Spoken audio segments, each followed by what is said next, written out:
Check 1 2 3 4 5 1 2 3. Check 1 2. Check 1 2 1 2.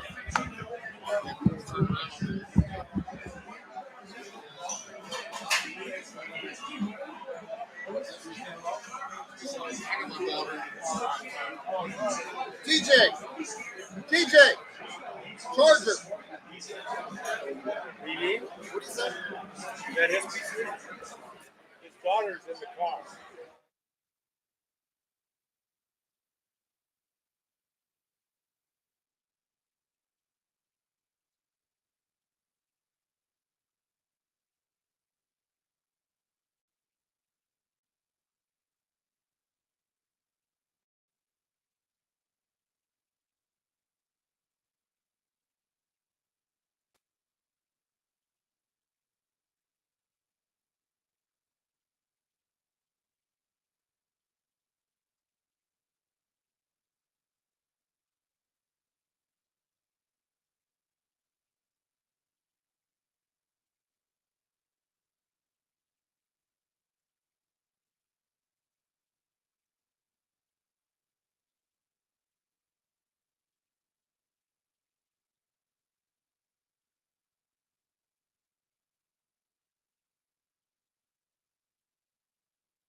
I think we're ready. I don't have our volume up yet.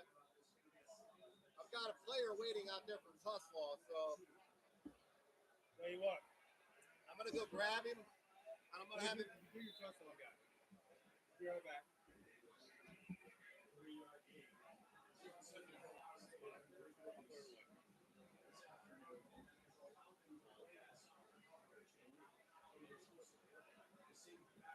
Okay. All right. I got you into this. Number one, great to you. You see each other more. Yes. Number three, I think we need to have a little bit.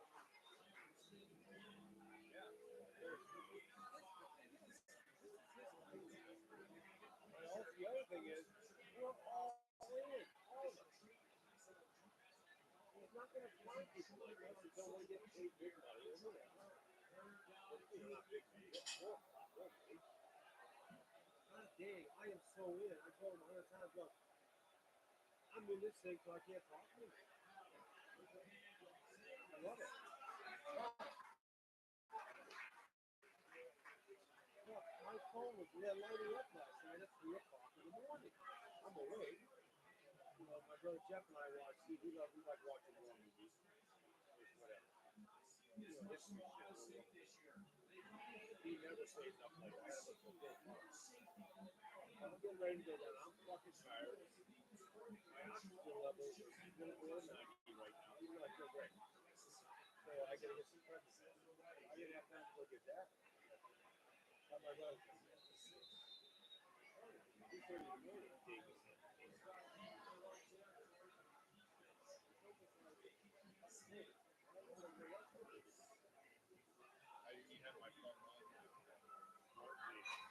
All right. You ready, Rob? Yeah.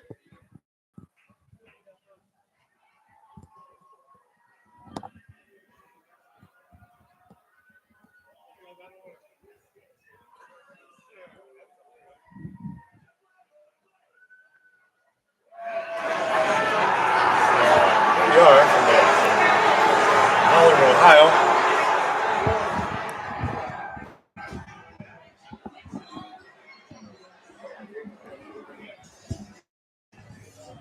Ladies and gentlemen, welcome to Stark Media's first annual stream of the Massillon versus McKinley, or McKinley versus Massillon, however you'd like to say it. I'm Jeff Tyler, joined by Rod Strata and Mark Milano, as we not only do this, we're going to show the game a little bit. We're going to talk about the game. We're going to talk about some local matchups, some games from the past weekend.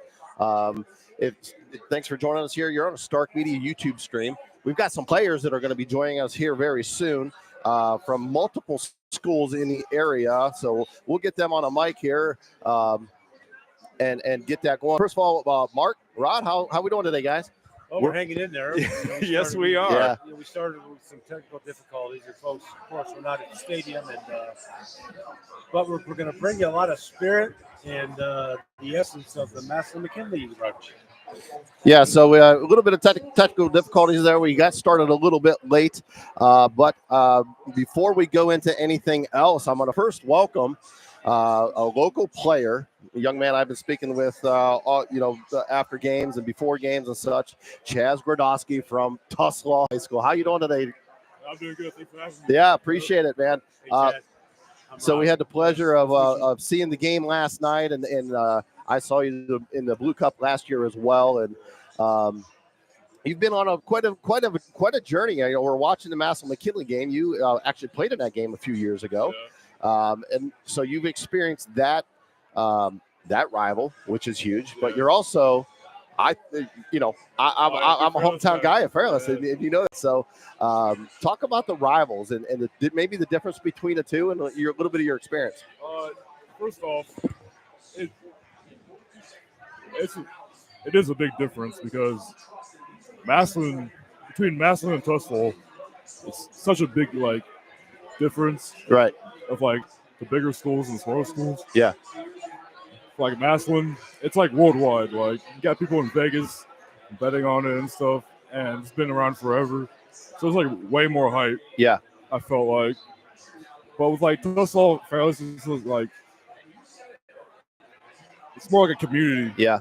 You're playing for like it's a bigger than yourself kind of game. Now, were you at Tuslaw originally and then went to Massillon for a minute and then came back, or were you somewhere before the Massillon? I went to Tuslaw first. Tuslaw first. Yeah, Did you have Tim Wade by chance in school? He teaches, I think, social studies over at Tuslaw. Oh yeah, 5th grade. Yeah. Okay, so I had him on air last night. Rod was in the booth with us during the Cup game. He's a Fairless guy. I don't know if you knew that or not. I didn't know that. No. So if you see him around school, you got to talk to him a little bit. He's I played high school basketball with him. Really? That dude averaged 33 a night. Hey, you're lucky you're here being from Tuslaw with him being from Fairless. Trust me. You know what, though? You Good thing we have distance between each other. Hey, he's got me the quarter. I'm not going to mess with this guy. Yeah, you know, if he smacks you, I don't see it. So, Oh, you're said referee. right. Sorry, I'm doing signals your mom over there. Get some photos of us so we can post on that later. Brag about it. Yeah, absolutely. Rod's a Perry guy. Yeah. St. Thomas Aquinas over here for Mark. Yeah. I didn't really formally introduce you. This is Rod Strata, Mark Milano. Nice to meet you. Guys, I've been talking to Chaz, probably over a year now, right? Well, 2 years. Yeah, almost 2 years. We've been communicating back and forth, and I saw the type of game he has, and he's been really outspoken about what he's. Are you still trying to go the lawyer path, or is that? Are you just at this point going to go play? Actually, figure that out. Actually, it changed quite a bit. Actually, like it was like the middle of the night. I'm like, being a lawyer is kind of boring. It's a lot of paperwork and stuff. Okay. So I'm like, maybe FBI, CIA. Okay. I'll tell you what, that would be interesting because I'll tell you. So, Chad, when I played at Michigan State, I was their football captain many moons ago. And my coach was a full retired colonel in the Green Beret. And one of his things was when we were in school, he always told us you should look at like Secret Service, FBI, etc. Yes. I think that is a phenomenal path. I really do because someone like yourself, your intelligence, your size, and everything else. That's a pretty. I think that's a great idea. Yeah. I've always been like interested in that kind of stuff because my favorite show is like a kid were cops. Yeah. I've been watching that like for like hours. So yeah, that's what got me into like the criminology. Yeah. FBI then. Yeah. I like it. Do you know what the number one degree is for the FBI agents? Accounting. Accounting? Forensic accounting. Really? Wow. That's Follow the money. That's right. Forensic I don't know accounting. much, Rod, but I know a little. No, you know more than a little. That's true though. But if you follow the money, you normally get where things happen. Yeah. That's interesting, though. It's usually two different sides of the brain, right? An accountant versus maybe somebody in the field. That's a special person to be able to do both of those things. I actually thought about that at once. I'm like, I'm not that good at math. Like, Okay. That's not my forte. Gotcha. It's a whole different language to me. Yeah, you go in the FBI, then we'll say, do you know Chaz? Yeah, we know him. What does he do? Well, he works for Vandelay Industries. He's an architect. So looking in the construction zone.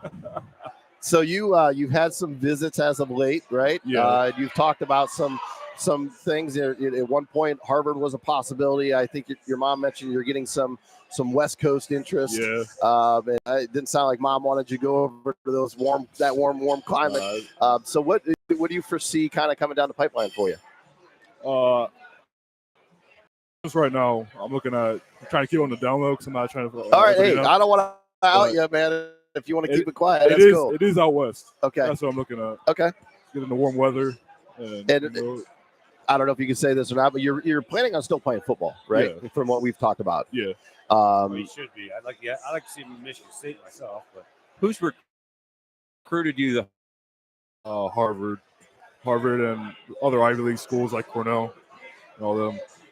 But the thing about Ivy League though is like they're great schools. But I got to make sure that I can actually do the work and make sure I can like keep all the finances up. yeah, It's all great, but I visited Harvard, and it's exactly what you think. Like it's so academically pressured. Mm-hmm. Like they don't take it easy whatsoever on the athletes. Right. But it's a great school. Like, It looks good on a resume, yeah, too. it does. Harvard grad, Rod. He's a Harvard. Harvard grad. Wow. Harvard. Park the car. Well, you've made a connection with me. This guy, Rod, over here, played at Michigan State, played in the NFL. I'm sure he'd be welcome to chat with you about any kind of tips on playing that line. He played both ways for the most part up through, and heck of a player there. I played strong side offensive guard in college. Really? Now you primarily been right guard, correct? Yeah. Okay. Have you ever switched to the left, or always been on the right, or ever gone to tackle, or is it primarily you just settled into right guard? Yeah. Funny story. During team camp this summer, they had me at every position in offensive line. So, like, a few plays had me at tackle, which I played last year. Yeah. Then guard, center, and then left guard, then left tackle. And we had like a system. It's like some plays I played center, and then some plays I played right tackle. But So you were right tackle last year, Yeah. right? Okay. So all this time in my head when we were talking, I'm like thinking right tackle, and then I get to the game and you're right guard, and I'm like, I was testing my own Yeah. memory, and I'm thinking, man, I thought you were a right tackle Yeah. all the time last year, but I'll ask if maybe the coach had a reason to switch you, but here's what I see. You dropped some weight from last year. Oh, yeah. You worked your tail off, got in much better shape, Yeah. and was able to run a little bit. Was that what coach saw and said, hey, I Yeah. can get this guy pulling? Yeah, Because I noticed you're pulling quite a bit. That's what he told me. He was like, I got way quicker on my feet. Because I remember at the end of last year, they wanted me to drop down some weight Uh-huh. and work on my footwork a little bit. And I probably was in the weight room like every single day. Yeah. Watching what I eat. 'Cause last year, I was 320. And now I weighed 285. Yeah. Yeah, I So- thought you dropped 30, 35 plus, so Yeah. that's awesome. Kudos to you, Rod. Any advice for this young man if going into the college ranks, playing some football? I mean, if you're going to continue to play O-line, especially in the pass blocking, you certainly have to have feet, right? Yeah. You already know that, Chad. So, again, I don't really want to keep talking about my alma mater, but this is a hard stat. 1978, we averaged 41 points and 523 yards a game offense back then, right? And the key to keeping that quarterback safe and getting all those speed on your quick. A lot of people say, what does that really mean? I mean, if you watch the NFL, you watch high school, you watch college, you see a guy, he tries to do the arm over, the arm under, a move to get to the quarterback. But if your feet stay in front of this guy, he's not going to get there. Yeah. The key is to move him around the pocket, right? So my advice to you would be, hey, you're a smart young man, which is great. Yeah. You got great size. You got a good attitude, just based on what I'm discerning right now.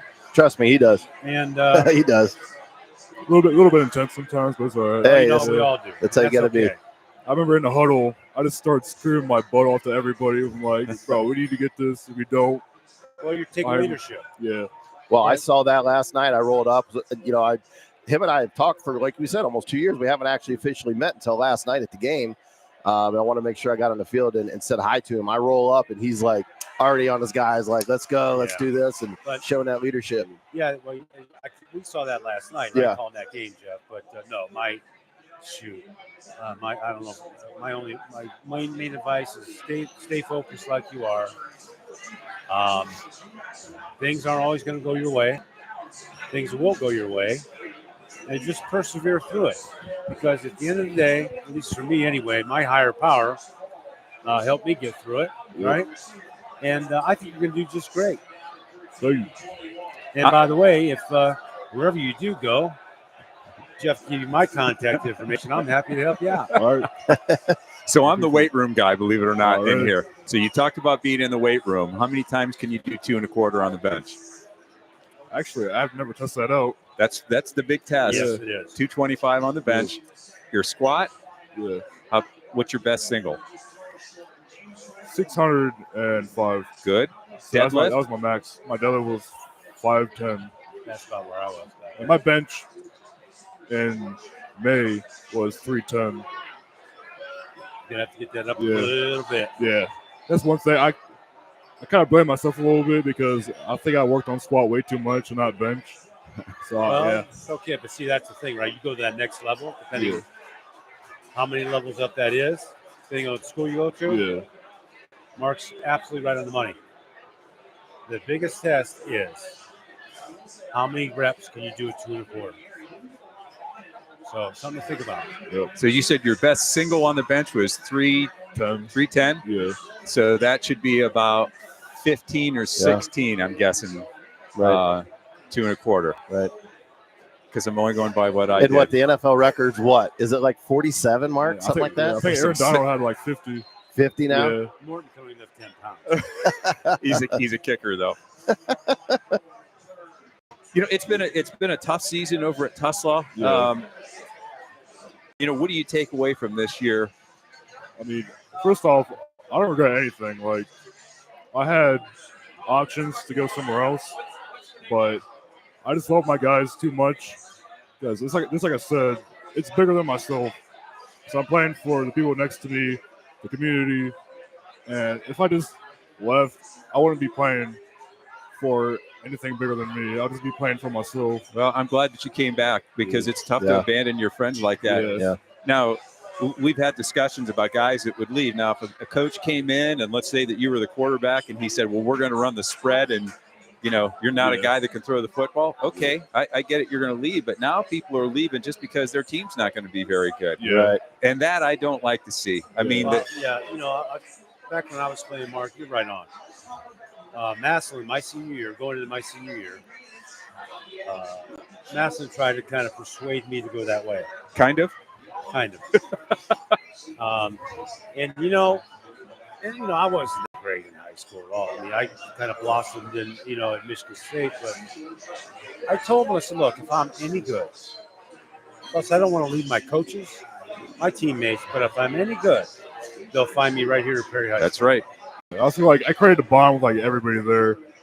My coaches, teammates, student section, they go crazy. They show out every game.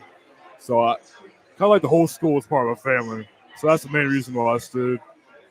Yeah, I didn't want to start all over again my senior year. Yeah. That's So, tough to get in and get comfortable Very and good get, decision. I think it was a good decision regardless. You and I talked quite a bit about that. Yeah.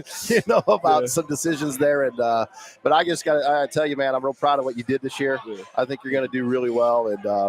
And I was even going to bring up the fact that you could have gone elsewhere and you chose to stay and, be part of that Blue Cup and that rival. And like Mark said, I know it didn't go your way, but when I was in high school, I was much like you and probably much like a lot of other guys. And it's like, oh, I hate that other team. I hate that other team. Oh, yeah. They're the rival. I can't stand it. Yeah. As you get older and you look back, I think you start to realize that a lot of times your biggest rival is pretty much just like you guys. Yeah. And, I think in the day, back in the day, it was a lot different because there wasn't social media. Yes. I think You social know? media made it so much more fun though. Yeah. Yeah. Trash talk. That's Yeah. the best part. Yeah. Yeah. I'm just speaking. I think, Rod, I don't know if you agree with that or not, but I'm just speaking I do from. in most cases in high school, but not with the University of Michigan and Michigan State. No. Yeah. Oh yeah. Well, Tuslaw to Fairless. You probably don't want to say this yet, but I'll say it.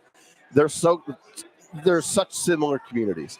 And what is Oh, it? yeah, The high schools I are agree 8 miles apart. I 100% agree with what you're Yeah, articulating. yeah, Absolutely. yeah.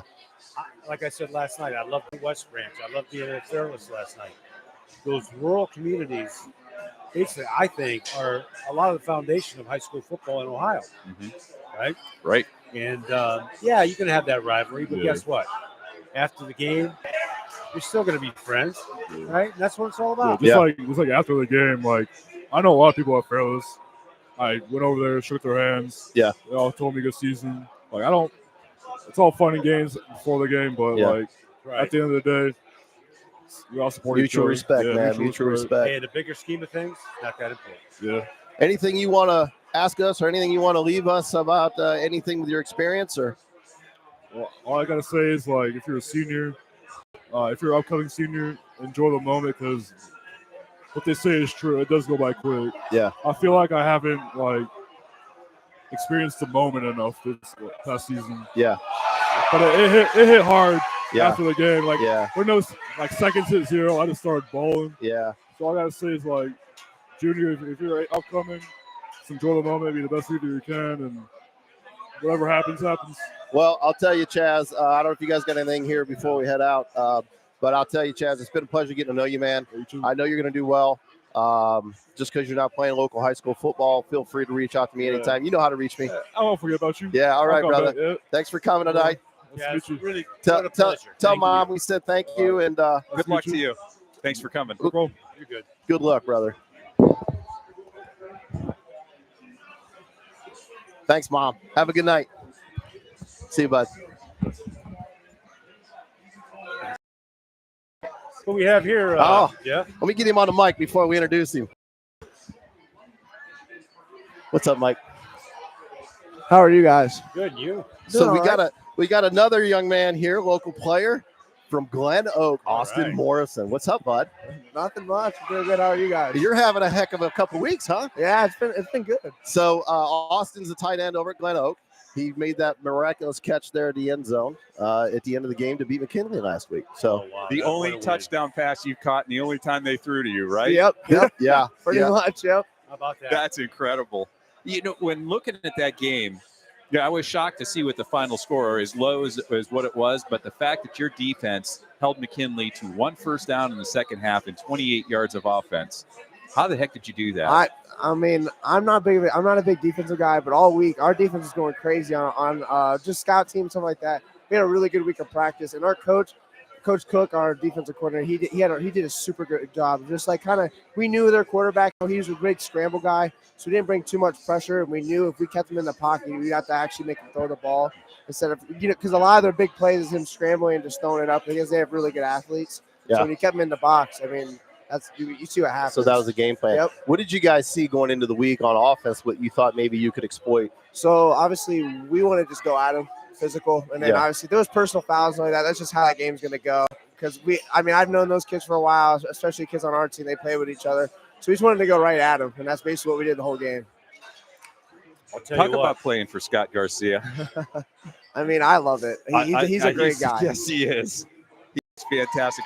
His intensity. Oh, it's awesome. It's great. I think that's one of the reasons why we won that game. We knew we were in that game.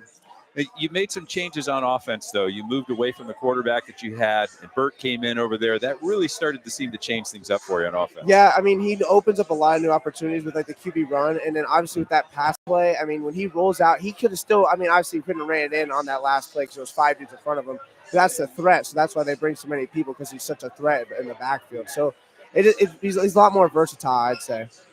Well, you know, I called 2 of your games. Jeff and I did one. Yep. Austin Fitch. And Jeff's daughter got married on a Friday, so I had solo your Jackson game. Yeah. And what I've witnessed this year, 2 different Glen Oak teams. One early in the year where a lot of mental mistakes were happening, right? A lot of penalties, jumping offside, et cetera, et cetera.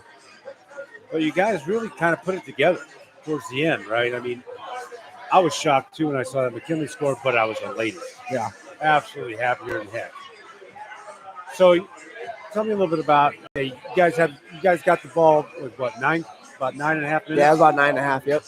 And then by the time you got it down the field in 18 plays, ate up that clock. It was what, Minute a 30 left, I think. So you ate up Yeah. 8 minutes on the Yep. clock. In the end zone. So when I'm not clear about what happened, you guys pooch punted to. So yeah, sorry. so we saw something in their kickoff in their return game, like throughout the game, where there was a huge gap wide open, and we have a really good kicker. So we really wanted to aim over at that spot. When we did, it was a perfect pooch. Ran it right in the middle. They didn't know what to do, and then we just crashed on it. Live ball, you guys Yep. grab it. Perfect. Game over. So it didn't actually make contact on everybody. It just went 10 and you guys got it? I don't think anybody touched it. If they did, it was like last second. You just never picked it up. Gotcha. Yeah. Gotcha. And last night, of course, you put it on my alma mater, Panthers. Yeah. Which, you know what, they're struggling this year as well. So tell me a little bit about just a couple seconds. Tell me a little bit about that game, how to go for you. I mean, I did pretty well. I mean, no catches or anything like that, but a lot of good blocks. I think our run game was really good. Jamar and Avante had really good games. Obviously, could have cut back on the penalties a little bit. I think it should have been a little bit of a bigger margin than what it was. But overall, it was a good one. And now we have a home playoff game. So Yeah. There we go. Do you know who we're playing yet? I think so. If Massillon wins, we play Lorraine, Okay. and if not, if McKinley wins, then we play Jackson. Okay. Oh, yeah, Jack the second time. So, guys, one thing a couple things that you don't know about Austin here. I'll talk about pedigree.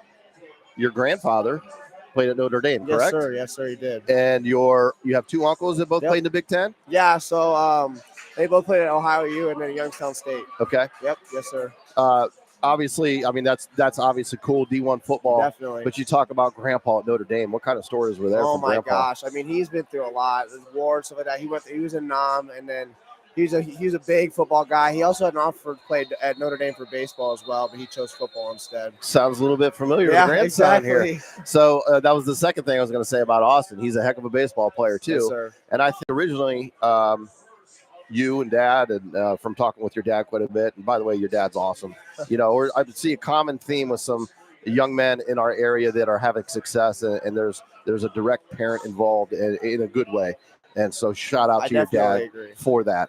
But you guys originally were thinking baseball, Yeah. And then all of a sudden, you're starting to get some eyes on you for football. Talk about that a little bit. I mean, it was a really hard decision just because obviously my whole life I played travel ball, stuff like that. So I mean, I don't know. It was right after I got hurt in the middle of baseball season, actually doing football stuff. So I was just like, all right, I'm gonna try to put on some weight because I was only about 190 pounds. Okay. I think I could. I was like, let's just try and see if I can put on like 20, 30 pounds. That's what I did. Went to my first camp, got an offer from Ohio Dominican, and I was like, all right, like let's see where we can go with this. Yeah, I right. just did a bunch more, and I got a bunch of interest. So I was like, all right, I'm definitely gonna dive into this. Do you mind sharing where you were before you came here? Well, just now? Oh, you were to visit, right? Oh yeah, so I was on a visit to Edinburgh. Edinburgh, okay. Yes, sir. Over in PA. Yep, it was really nice. I actually liked it a lot. That's a nice school. It's very nice. You know what? Very nice. It is. And so baseball's your choice, you think? I don't think so anymore. Football, I'm done. huh? Yeah, football. Yes, sir. More money. Hey, wait, Coach. Why don't you ask me that question? More money. More dough. He's already thinking NIL. Yeah. How many times do you do 2 1/4 on the bench? Because that's your big bench press test when you go to college. Wait, say that again. How many reps on what? 2 1/4. 225. Probably like 2 or 3. Not a big bench guy. I'm a big leg guy. I do 450 for 3. You might want to think about that 2 1/4 reps. Yeah. We're just saying because that's how. I don't know if it's changed much.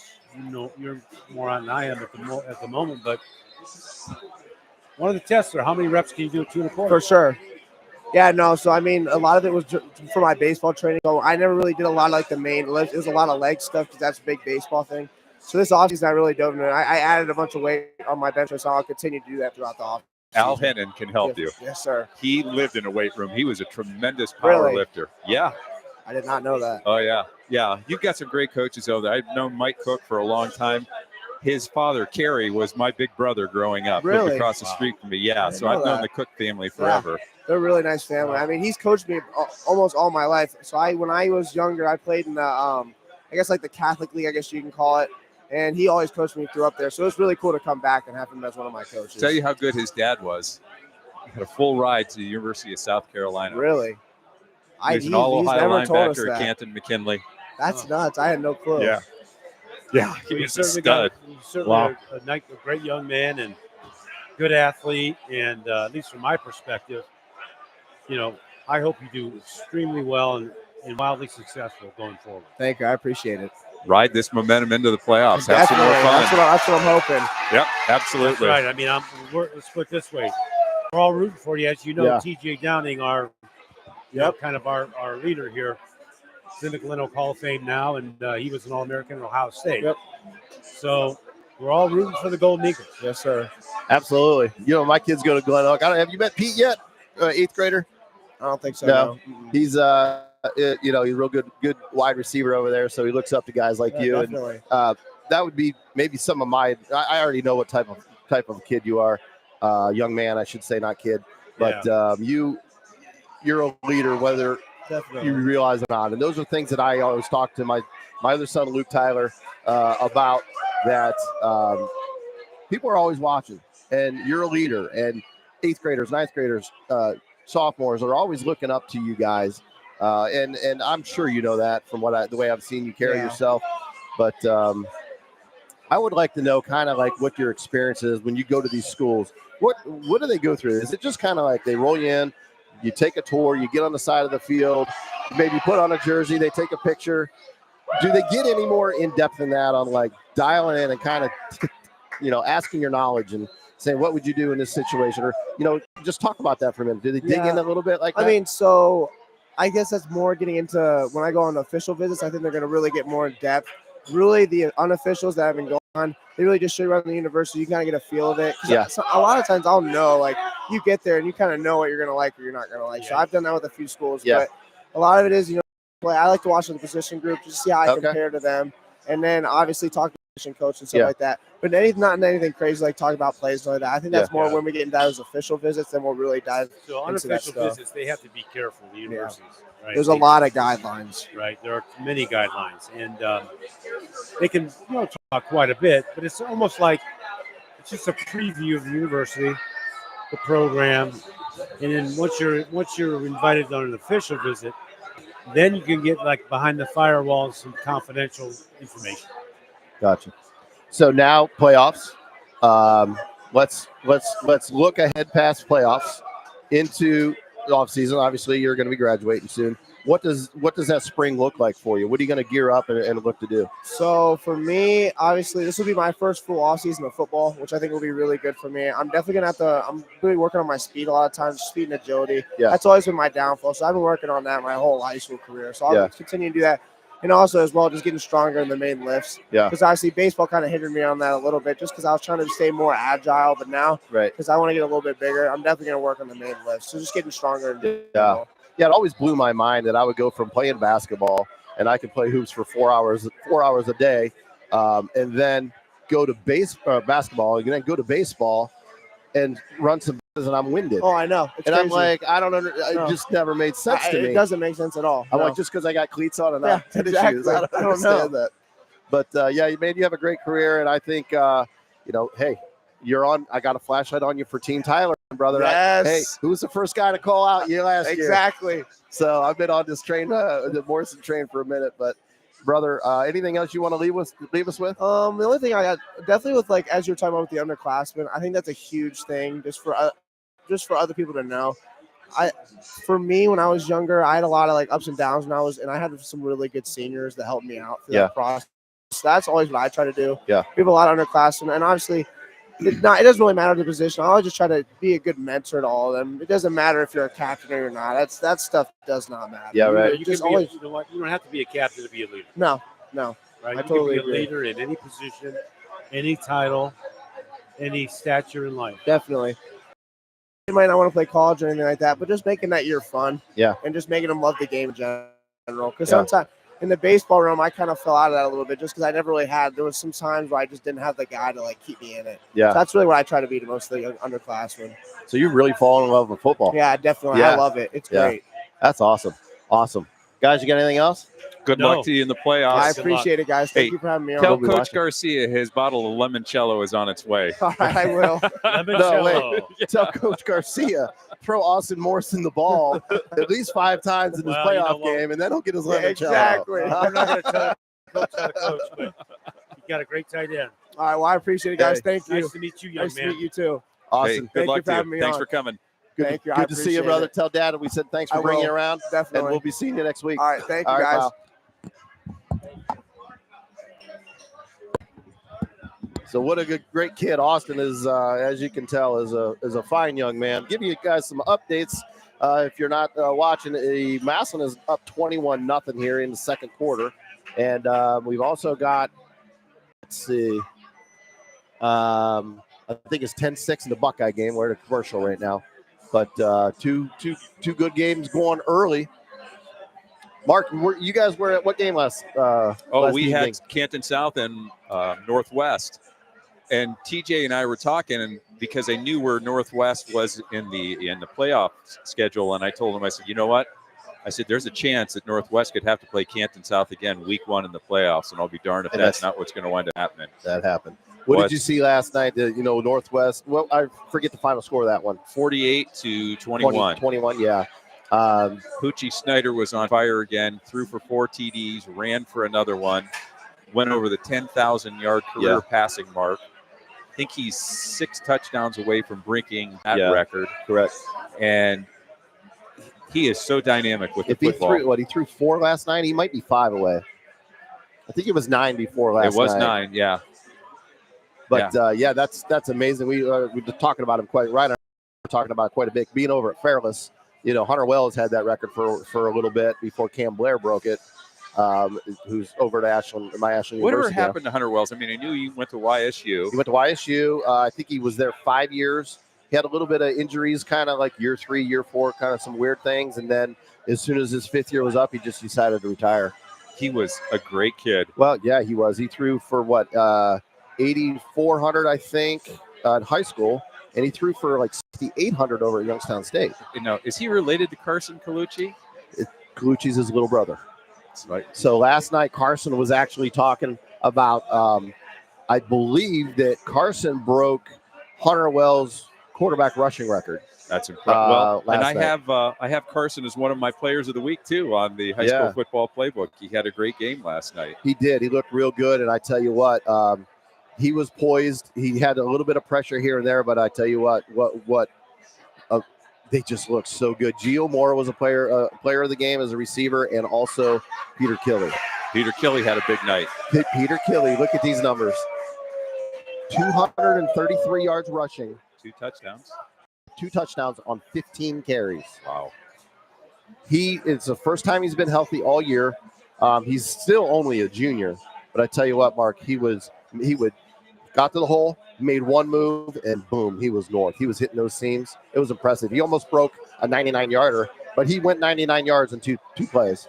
Yeah, I was just looking on my list that I had over here to see who Fairless is going to wind up having in the playoffs. They got South Range at South Range. Out. That's going to be tough. South Range is 9-1. Their only loss on the season came to Green, and I think that was week 1 or 2. Yeah. This is a good – and South Range won the state title last year, right? In Division 5. Now, didn't they go back-to-back or no? Was that their first – no, maybe not. I don't know that. But, great program. We're going to bring another gentleman on here in a moment. But again, 10-6 Ohio State with 14 minutes left in the fourth quarter. Thanks for joining us. You're listening to Jeff Tyler, Mark Milano, Rod Stratt on a Stark Media YouTube stream. We are live, folks, from Jersey's here in Belton Village. Definitely one of my favorite places to hang out. Thanks, Chris Majori, for having us here in the house and ability to hang out. It's pretty cool, Mark, to sit here and watch Massillon McKinley and then watch Jaden Ballard receive a punt on Buckeye game. He hasn't seen a whole lot of action for the Buckeyes. He's got a lot of guys in front of him who are I'm awfully pretty good. Surprised about that. He got a couple opportunities last year in a couple games the guys were hurt.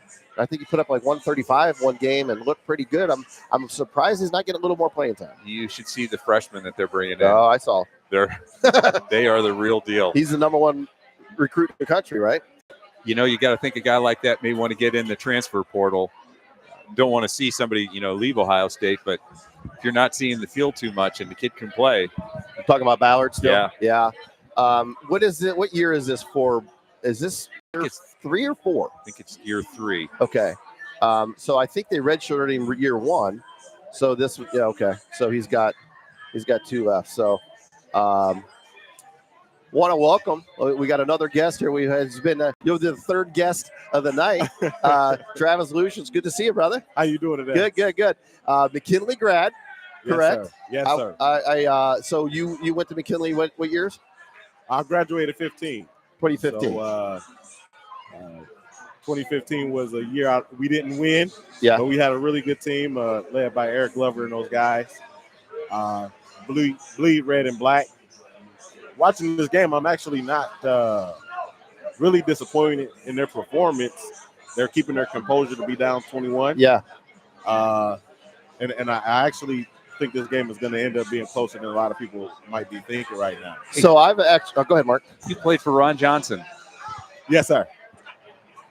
Ron's a very good friend of mine. I still stay in contact with him. In fact, I was in your locker room, and I think that it might have been Cardinal Mooney that you had lost to. It was really early in the season.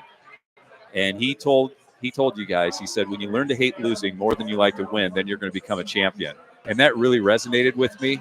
So when my son started playing, I actually typed that up, framed it, and he's kept it with him all through high school, all through college, and now still to this day. Ron Johnson was one heck of a football coach, and Eric Glover Williams was incredible.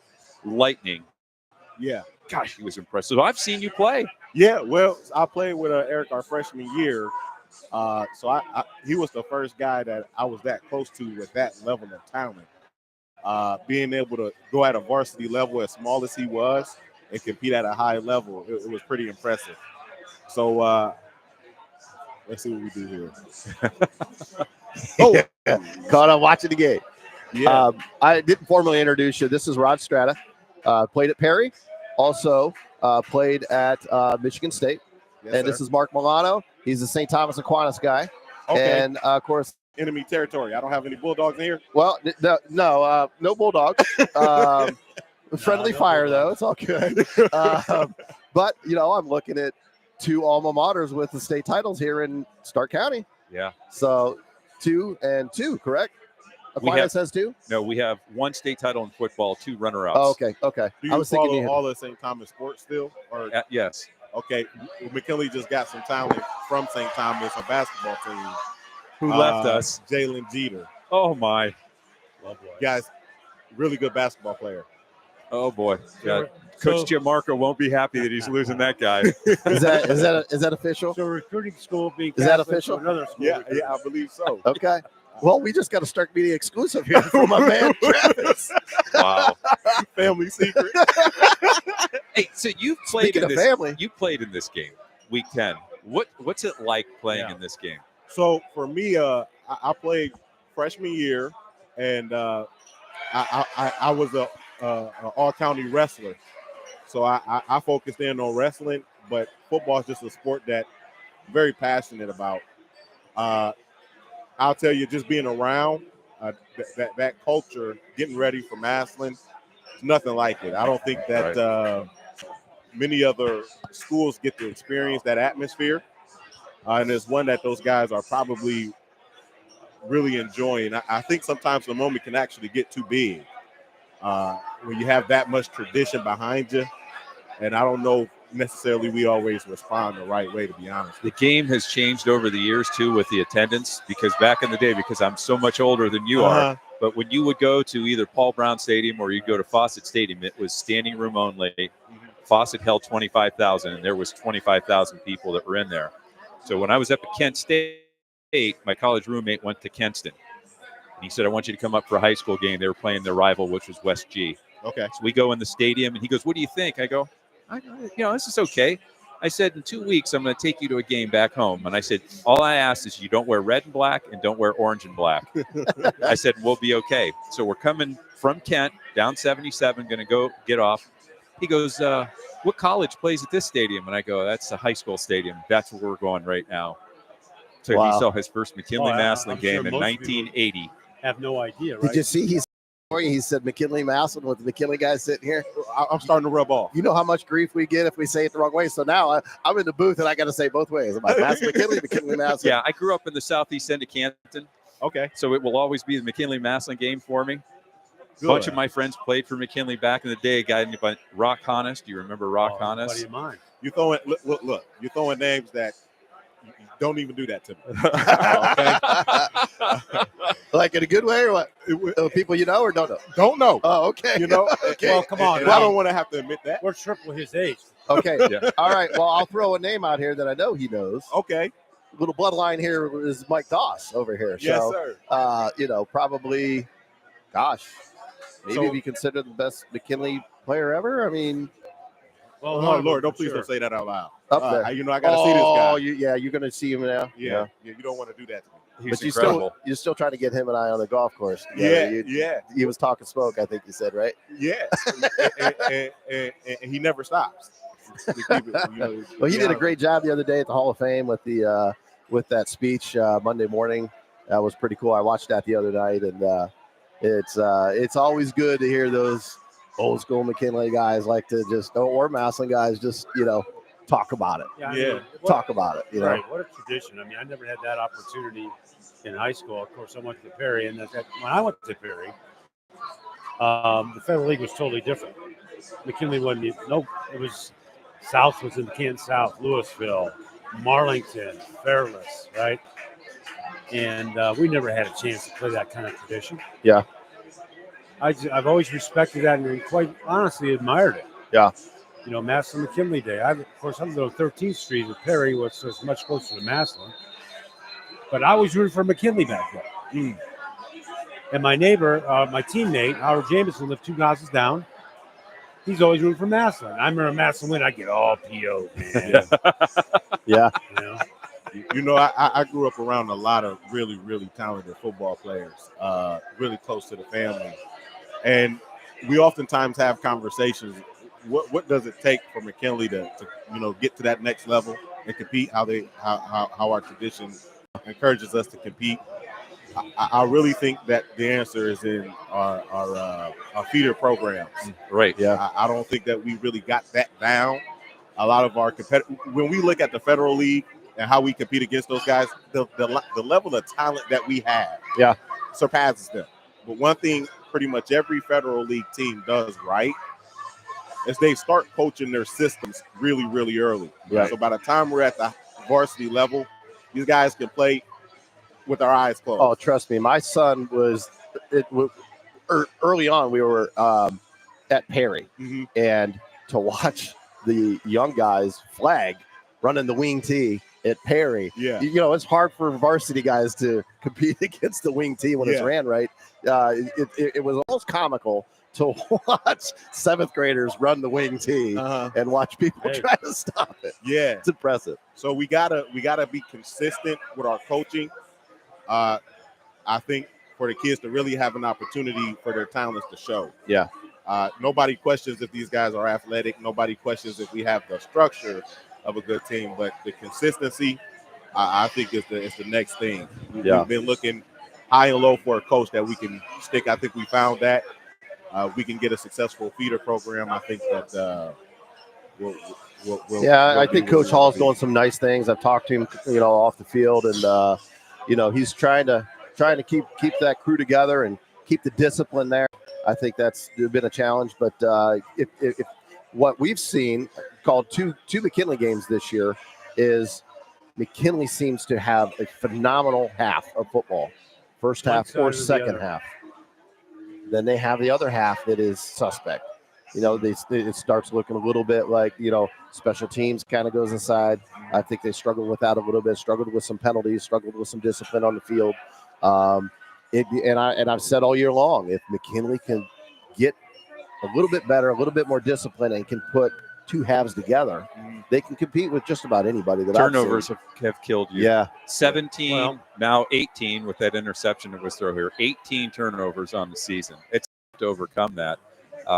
You said you grew up in the southeast end of Canton? Northeast. Okay. I'm a Hartford Hornet. Well, that's what I was just going to ask you about Hartford because I grew up on Girard Avenue right off of East Tusk. So Hartford was right down there. And I played a whole lot of basketball there and Massillon. Yeah. So you mentioned all the right attributes for the athletes in the feeder program for the Bulldogs. I also think that what I've witnessed this year, and correct me if I'm wrong, mental mistakes. And what I mean by that is unnecessary penalties. Absolutely. That the Bulldogs seem to find their way into. I am going to correct you. I don't know if it's necessarily mental mistakes or emotional mistakes. Okay. I think that, and I kind of spoke to this earlier, that tradition is a heavy burden. And I think that we rile our kids up to try to get them to play at the highest level. And I think that, makes them emotional. It was a play probably, they don't have the clock up, maybe about 5 minutes ago where prior to this touchdown, Massillon was getting ready to, score. Number 45 was walking in. Yeah. The play before, they were coming this way. My DN came inside on the run play. Now, it's his responsibility to cover that in. Right. But because he's so emotional, he's just running right at that tackle there, and he's not sealing his back in. That's emotions. I would agree with that. He's not really paying attention to his responsibility because he's so wound up. Now, at this point in the game, they should come down from that a little bit. Yeah. You know, so I think I'm not picking on anybody. What I'm saying is, and even in Perry, they get all kinds of penalties. And what I've noticed this year in at least the games we've called, right, 10 of them so far, is there's a lot of I don't know how to put this. There's just a lot of, I call those I emotional mistakes, mental mistakes. I know they're different, but there just seems to be a lot of unnecessary flags flying. Yeah. And it's when the penalties are coming too, Rod, at the most inopportune times. You're in the red zone, you score a touchdown, that gets called back. Those are the ones that really hurt you, and the turnovers in the red zone too. Right? Yeah, it could be frustrating. I watched them play Avon Lake, and walking away from that game, you don't understand. We stayed in the middle of the field the entire game. Gain 20 yards and lose 15. Gain 30 yards and lose 20. You know, I walk away with a little bit of optimism because when they do execute, they execute. Yeah. When those penalties bring us back, you know, it's like we're taking one step forward, take two steps back. The potential is there, I believe. What happens for every team? What do you think that you should do to, you know, kind of? Well, you know, I just go back to the only best way I can do is from my experience, right? The one, you know, it kind of emotional and mental go together here because you have to envision, you know, game or any game, right? You know, you already know who you're going to block. You watch films, you know all the schemes, etc. But it just gets down to, I think, it's discipline. And the reason I say that is, of course, I had some crazy coaches in my day. For example, offensive linemen jumping. That should not happen, right, in most schools. So, again, I don't want to get into a huge dialogue over this. I'm just saying it's really, you know, it's repetition. Yep. It's working on it. And it comes down to a little bit of discipline, but I'm with you. Hey, look, if I'm lined up on that game right there and I got a chance to nail that quarterback, it might be rough in the passer. Yeah. Right? Yeah. I'm good with that. Just because you're the Conrad Dobler of Stark County. Well, if you don't know who Conrad Dobler is, but you can laugh. He was I don't tagged either, as bro. the He's hitting you with names I'm not aware of, bro. He was the dirtiest Not gonna football stop. player That's in why I'm the laughing. NFL. He might be making it up. Let me no. Hold on. He's a Mark, real player. oh, we know. I know Mark's very knowledgeable about it. Anyway, I got a call from the commissioner of the Big Ten in 1978. Uh-huh. So I took 7 nose guards out with knee surgery. Because then, playing offensive guards, I play side of tight end either way. Nickel defense, pass. We average 500 yards a game plus. You set up the pass, nickel defense, right? Linebacker, defensive end. Nobody's coming. There's that center stretched out, the nose guard stretched out with the center. Chopping was legal. I buried my helmet right above his knee. Bye-bye. Then what happens? You own the line of scrimmage then. That's how we played. Oh, my goodness. You That's should brutal. say that with a smile on your face. He did. That's creepy, right? Hey, I say it with a trophy on my face. Trophy on the shelf. Golly. That was a little more gladiator back then, without question. I know not to put my hand in his plate. Yeah. No, I'll let you have it. I don't eat much anymore. He doesn't bite hard. So after McKinley, you've now tell us about what you're doing now. You got an awesome project here happening. Yeah, absolutely. So I've been in home improvements for a couple years now, and I started my own company. We do precise window replacement. You know, a lot of times when you're taking on a home improvement project, it could be a hassle, it could be stressful, and not knowing what a good investment looks like. So what we do is we give a premium service for an affordable price, just to keep it that simple. Yeah. You don't want to overspend, and you know, you also want to make sure that you're getting a good bang for your buck. So we're just that middle company that going to do the job the right way, dedicated to details, but also give you an affordable price. That's wonderful. Now you're covering what kind of geography are you going to cover? So we're coming 77 north to south. We're Summit County, Stark County, and Cuyahoga County. And kind of we'll go left or right of that. Okay. You know, we may do a little lake, a little Geauga, but that's our primary marketing. Okay. Is right up through that region. And anybody who is having problems with their windows and just want a free consultation, they can definitely give us a call, and we'll send a design consultant out, kind of walk you through the process, and no high pressure. What kind of what kind of contacts? If somebody wanted to reach out to you here in the next 10 minutes once you jump off air, how would they reach you? So you can give us a call, 330-224-5354. Okay. Schedule a consultation. We also have a website. You can visit us at Precise Windows. Okay. And I'm young, but I'm not really good with social media. Yeah. Yeah. So we're building our social media presence, and you can also visit us there. Every form of marketing, there's a way that you'll be able to get a hold of us. Yeah. And have us come out for a free consultation. So I'll tell you, folks, I've never thought age mattered as long as you held yourself in a certain way. And Rod and Mark, crazy story how I know this guy. Playing golf with my son over at Skyline Pines. He's playing in a group ahead of us with a few other buddies. And I'm a twosome. Me and my son are pretty good players, and we were catching up to him quick. And we were thinking they would just let us go through them. Well, it turned out I knew another gentleman that was playing with you. And you made a comment, hey, y'all want to just play with us. So we did that. And watching this guy swing, lefty. Wow, lefty. I'm a lefty. Found out. I'm a lefty. Well, I was blown away. At that time, you were playing golf for a month. That was my first summer, yeah. It's first summer he's playing golf. And I couldn't believe it because I saw the hands. And I don't know, we just struck up a conversation. Not to toot my own horn, but the shot he's talking about, I had a 6-iron, and I hit it probably about 200 yards. Oh, you crushed that. What he doesn't know is that was the only good shot that I hit. That's the shot that keeps you coming back. The one they see. It's not the ones they don't see. Yeah. And right? so after that, I followed that one up with I had my sand wedge. That's a pretty good play. I had a sand wedge. I put backspin on the ball when it landed on the greens. Brought it back towards the pin. It's the only time I've ever done that.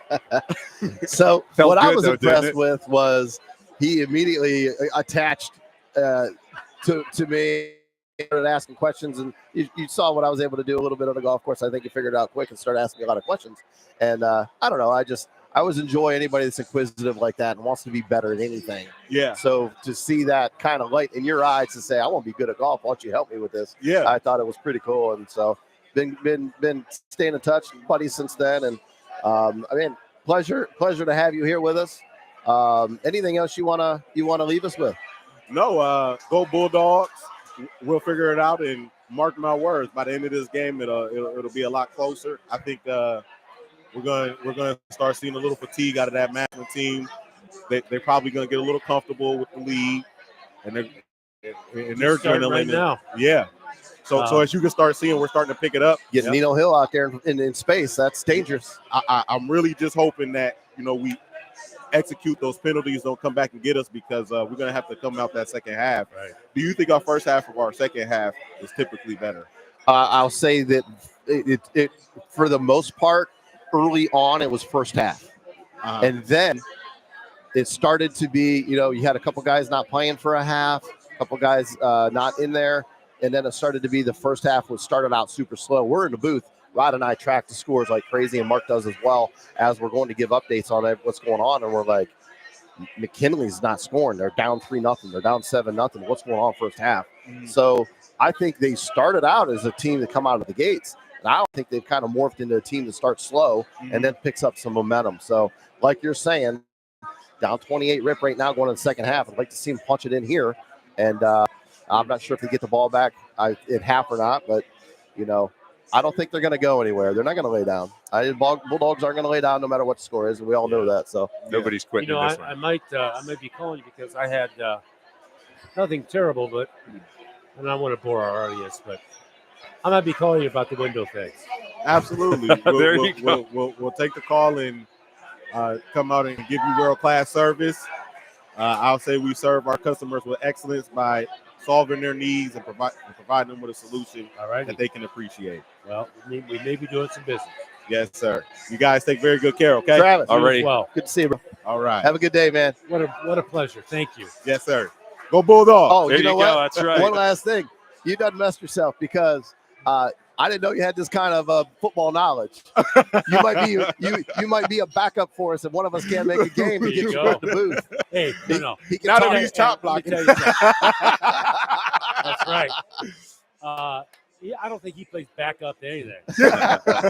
Oh, good call. Good call. Travis, thanks, bro. Good to Okay, see you you, guys man. take I'll good talk to care. you soon. All right. Travis. Well, So- we haven't talked a ton about this game, but No. 28-0 right now. Massillon has completely dominated this football game. They have 28 rip. Like Travis said, he thinks there may be a second half team. Yeah. Well, they're going to become pretty one-dimensional in the second half. Well, They you look. you have to keep throwing it. One more score, and you're score, looking at a running clock. clock. Well, and there was an onside kick that Massillon had recovered. Yeah, this is McKinley. This is not the same McKinley team I saw week 2. Yeah. They have had some issues. Well, we saw Rod and I saw them against Perry, They were on their game. and it looked like they didn't even break a sweat. And at that time, Perry's been up and down this year as well, but they got Keaton Rohde running for his life at the moment. Let's see, the Buckeyes are up by 7, 13-6. Up 7 in the red zone. That's always a good sign. Late in the fourth quarter. Hey, I told TJ this last night. This is my trivia question for the two of you and for anybody else that's listening right now. There's 10 guys in the Pro Football Hall of Fame who are also Heisman Trophy winners. Ooh. Can you list those 10 people? Oh, for God's sake. Maybe with a little bit of 10. Okay. Oh. The one I guarantee you won't get. Well, why don't you just give us the one we won't Well, Barry Sanders. Barry Sanders Yeah. is in. Barry Sanders is up. We could probably look at some of the jerseys here and get an get. idea. Yeah, right here, George. Eddie George is not in the Hall yet. He is not in the Hall of Fame. Yeah, I was trying Hall of Fame, sorry. Marshall Falk I was is in the thinking Hall, but he Heisman. didn't win a Heisman. Nope.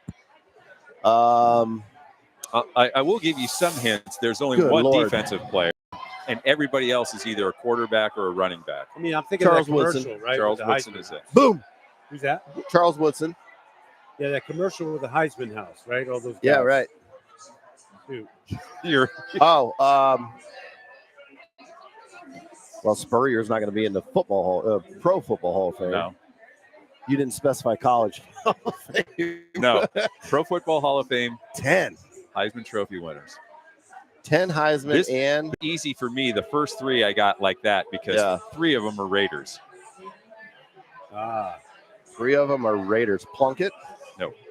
He is a Heisman Trophy winner, though. Okay. I think you got to let us off the hook, Mark. Hold on. Oh, you can't Google it. I'm not. I'm just looking at something. I'm just looking at something. Tim Brown, Tim Brown. Yep. Mark Allen. So I got those 3 guys right away. Bo Jackson else? didn't win it, did he? No, He didn't win Heisman, Well, did he's he? not in the Hall of Fame. Oh, right. No. But then the other guys, Staubach, Makes sense. Tony Dorsett, Earl Campbell, Love Earl Campbell. O.J. Simpson, Paul Huge. Horning, and this is the one when I was posed this question, I had gotten 8 out of the 10. Doak Walker. That was the one I didn't That's why get. they have the Doak Walker Award. The best running back in the country. Yeah. Who was won by Kenneth Walker III from the Spartans 2 years ago. See, it all goes back to the Spartans, doesn't it? It does. I'm being green. You're ahead of your time. You've been green for a long I've time. been green for so long. Wasn't Doug Lance at Michigan State with you too? That's a great story. Yeah. And after I take a quick break, I'll tell you. So you're going to keep everybody Yes. I'll be right back, folks. holding into the balance here. I could do that. So here we are live from Jerseys. It's halftime of the McKinley Massillon game. Massillon dominating this one 28-0. You know, going into that locker room, I'm sure Antonio Hall is going to have some words of wisdom, but McKinley's going to have to clean some things up. They've had some penalties. Again, they had another turnover here today, 18 turnovers on the season. And as we get into the playoffs now and you start looking ahead, Division I is really kind of murky right now based upon this game that's over here. But what we do know for sure right now is that McKinley is definitely in. They should be hosting a game, as will Glen Oak. And then Jackson right now may have Berea Mid-Park, depending upon what happens in this McKinley Massillon game today. We go over to Division II, Region 7. City, the 16 seed, is going to take on Massillon, who's number 1. Perry, the number 13 seed, is going to be taking on Lake again for the second time, and Lake won that first go-around.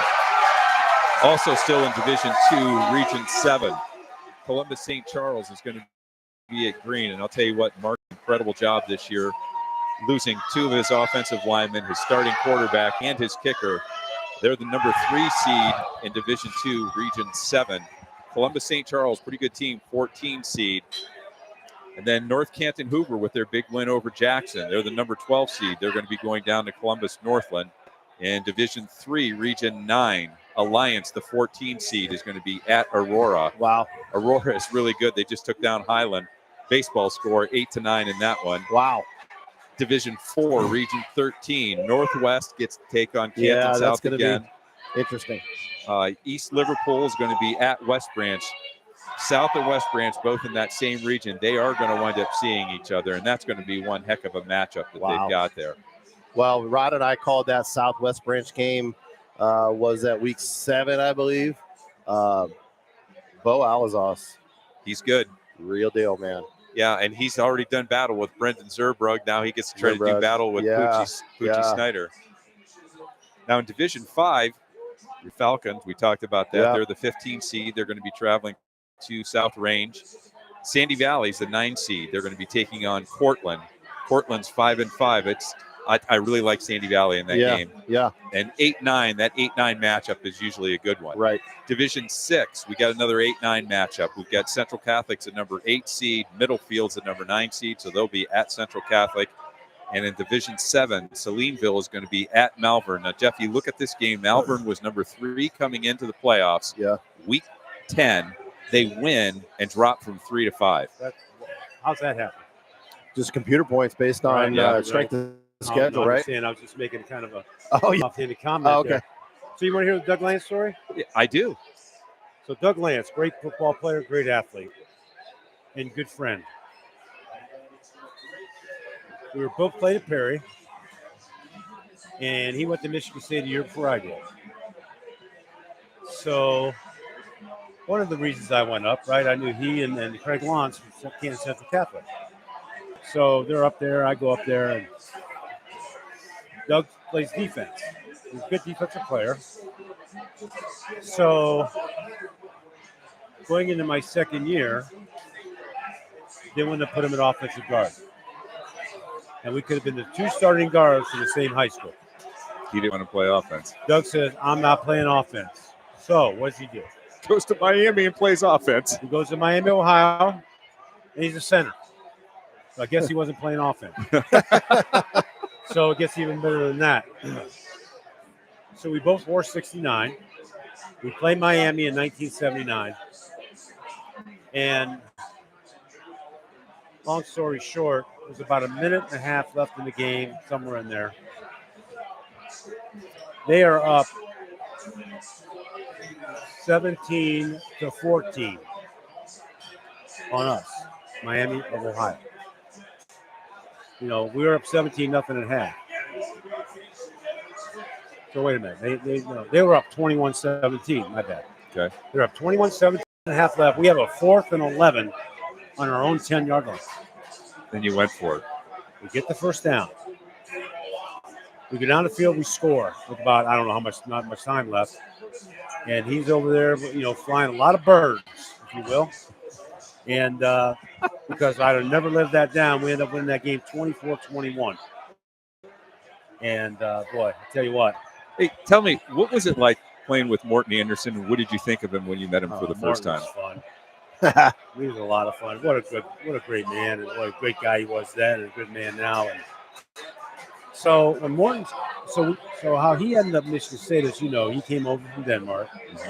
Was I don't know if he was an exchange student or not, but he was in Indianapolis. Yeah, he was an exchange student. And we already had a kicker from Denmark there named Hans Nielsen.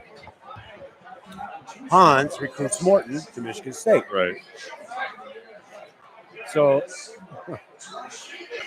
with my offensive line coach, I'd have a headache after the first minute of practice because you're hitting head on in drills. And about halfway through practice, here comes Morton. I'm going to kick a few balls today.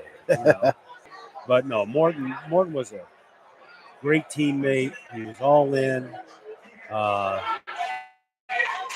don't know. I can't. There's not enough good things I can say about him. Jeff, when he got inducted, he came into town on Wednesday, and he told me, he goes, I need to go to this party at this guy's house. I said, okay, what's the address? He tells me what the address is. We go, and it's Rod's house. Yeah, right. We walk in. I knew Rod, Doug Lance, Craig Lance. He goes, you know more people here at this party than I do. I started laughing. I said, well, I'm born and raised here. I said, I better know these guys. Right.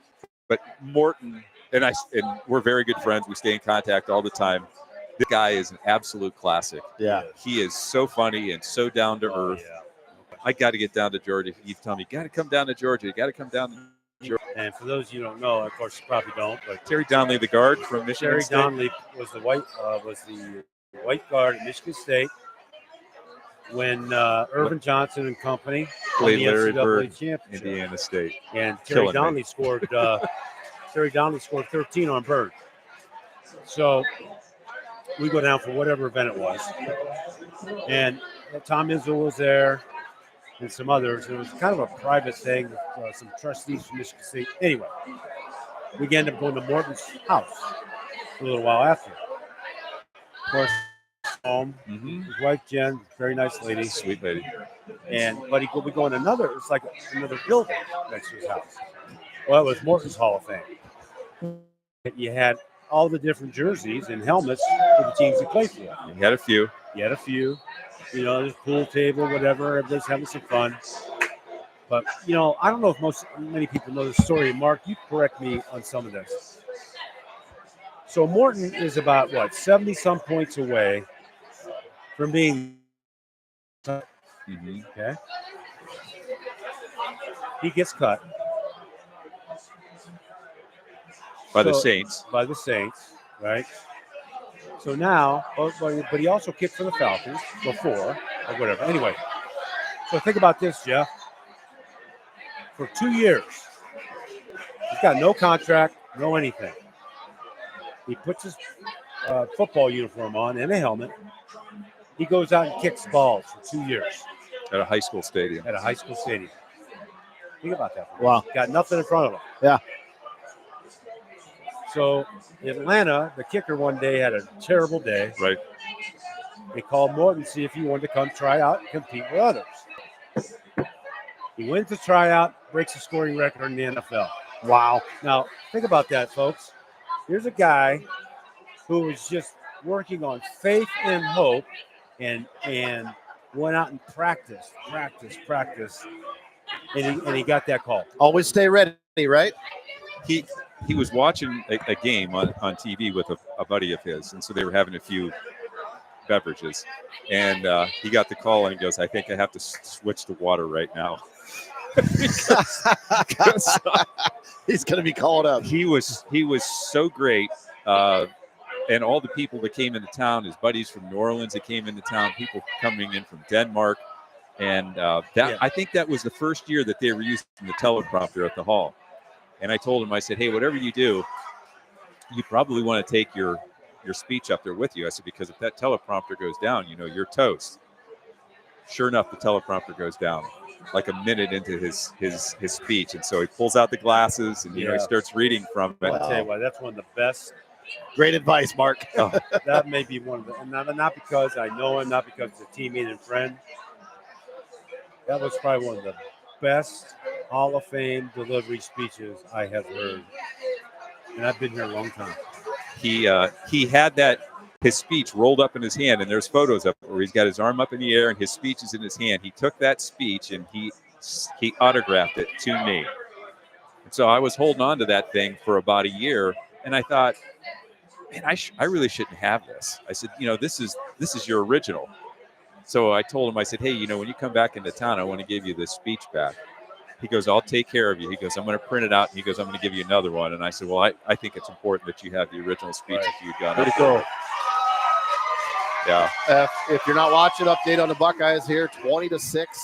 They just come up with a sack on actually turnover on downs.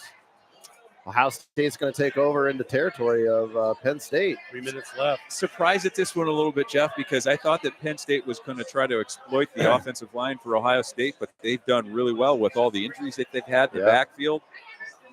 Well, and we've heard so much about the Penn State quarterback, and he's the real deal. For them to only put up 6 points, that's says a lot about the defense of Ohio State. Where Ohio State was a couple years ago to where the defense is now is really night and day. Are you a Ryan Day guy? I am 100%. You know what? Rod says no. For a while, I was not 100%. But when I saw some videos, the way he talks to the players and the things he does off the field with those guys, I'm sold. I think he's a great guy. I mean, if he look at what he's done, all the big games he's been to, if he just gets over that Michigan hump, gets the title, there's not going to be any questions. There's no question he's a great coach, and I'm sure a great mentor and leader. It's not that I'm not a Ryan Day. And Jeff and I kind of went through this on text one night. Lou Holtz came out and said some things about Ohio and soft and all that. And, of course, I get it, right? I think he did Ohio State a favor and fired him up, quite frankly. Maybe, yeah.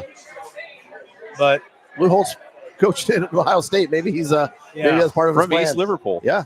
But I just think Coach Day could have maybe handled the post-game interview better. Yeah, the rebuttal a little bit better. Maybe in a calmer way and maybe a little more respectful. That was out of character for him, though. Yeah, I mean, let's face it, Lou Holtz is getting up there in age and great coach. And anyway, it's not a big deal, but he just kind of came out of his shoes on that. So, Rod, I don't agree or disagree with you there. Like Mark said, it's a little bit maybe out of his character. I don't think it's necessarily out of the character. I think it's maybe something that we as non-Ohio State people in the building haven't seen. I think they've seen that. Yeah. I think that's what he's kind of been pretty laid back. Again, the only thing that made me take a second look at it is, why do you care what Lou Holtz thinks? Well, why are you talking about that on air after a game? Like you said, if that's the bulletin board they needed to fire the team up, that's what he used. Guess what? Cool. That's one instance. I am no judge. I am no jury. I think Ryan Day's coaching and record speaks for itself, right? And that's what it's all about. Number 69 is always judge jury. Mark, I got only God is the judge and jury. Folks. Mark, I got a couple questions for you. So you've been driving these Hall of Fame players around for how many years now? 41. I've got to know about your experience this past year. You had the big guy in there. Joe Thomas. Yeah. Loved him. Yeah, he was great. I've been blessed to have some really good guys, and he being one of them. I've had some really good offensive linemen, Orlando Pace being another one. And Joe is absolutely down to earth. And he loves to hunt and fish. And I told him, I said, hey, look, I have to come clean with you. I said, I'm not a Browns fan. I said, I don't hate the Browns. I'm not a Steelers fan. I said, I am a Raiders fan. I said, but I wanted to drive you because I know that you're a really good person. You love to hunt and you love to fish, and we'd have a good time talking. So one of my fishing partners who is the tackle buyer for Dick's Sporting Goods, knows all the manufacturer's reps. This was the 100th anniversary for St. Croix fishing rods. They made 5 different rods, 100 of each one of these things, and they made one just for Joe. Has his name on it, says made for Joe Thomas, HOF 2023. And I have the video, I'll show it to you, of him opening this up. And it was like a kid at Christmas time. Wow. Opening up this fishing rod. Tell you what, the little things go a long way, at least for me anyway. You get excited about them, right? Because they're personal. Right. And it's something he loves to do. And he'll always think about us right when he has that fishing rod. Exactly. I told him, I said, if you don't use that damn thing, I'm coming to Wisconsin and I'm taking it. You're going to go up north there, eh? Yeah. So you told him you don't want it to sit on a shelf. He's got to get out and use it. He absolutely has to get out and use it. But his kids, his parents, everybody was just fantastic. And just he gets it. I saw the video of his son in the vehicle, either in front or behind, going nuts, barking at and during the parade. Fans. Oh, it's fantastic. You guys rolled right past us, and his son was behind going crazy. It was great. And talking to him about what it's like to lose, because 11 seasons he was in Cleveland, and they never made the playoffs, and I think that they may have only had one winning record. And I said, well, didn't the losing get to you? And he goes, yeah, it did. He said, like in the 9th season, he said, I just kind of broke down. Yeah. And he said, and my wife told me, he said, you need to go and see somebody. You have to go and talk. And for a guy to play a team that was that bad and to be a first ballot Hall of Famer. Right. Wow. And does he look Incredible. good? He is absolutely ripped. You know what I was thinking? You know, I've always followed Joe Thomas, and I don't know if you saw the painting I did of Joe Thomas that I eventually want to get an autograph of on there. But what impressed me about him is just hearing his story about how hard it was for him to put on weight and keep the weight. Oh, yeah. It was a full-time job for him to get to the number that they wanted him to get to. So it's not a surprise that he was able to drop that weight quick after he retired. What's my first thought? Joe, drop the weight, be a tight end, bro. Can you catch the rock? Right? I think at that point, his knees and everything, he's about done. Yeah, a lot of players, well, at least even for me, I weigh. So at my heaviest weight to now is 70 pounds ago. And a guy like, some guys have a hard time keeping it on. Yeah. And a lot of people have a hard time keeping it on. So what did you play at, 280? Well, yeah, but I was kind of into psychology back then. So in the program, they always try to put, they try to put you bigger than you are, right? Weight-wise. Everybody fudges those things. I went the other way. I was 6'5" in the program for hoops. I went the other way. I had to put me in a 235. Oh, my gosh. So I get up the line of scrimmage and going, oh, this guy, no way, this guy's 235. So football goes the other way. Is that what you're saying? No, I did. Oh, you did. Okay. And so I played around 270, 275. But I was up to 302 my freshman year. So that was a little the freshman 15. No doubt. 15 more. Yeah, no. Yeah, the freshman probably 30. Yeah. But no, I mean, Joe Thomas, what a great, I mean, he's a nice man, right? Class act. And very deserving. Wife was just fantastic. Beautiful girl. And I told him, I said, all my buddies that I've had, big guys that played, football, basketball, they all married short girls. His son, Division I college basketball player at the University of Wisconsin. Oh, cool. So I asked her, I said, so have you ever played each other one-on-one? She goes, yep. And I said, he could take me down to the low post. And she couldn't, I think it was a mid-range jumper that he said that she couldn't shoot. Going back to Morton for a minute, when you guys came over to my home, and I had it all catered and beautiful home too. Oh, thanks. And I, in the back, and a lot of people were there, a lot of former Spartans, a lot of friends, and I'm so happy Mark and Morton shut up. But he stayed for about 2 hours. And he said he was only going to be able to go for a few minutes. Yeah, and I think we got a break because his wife Jen had to get ready for another party.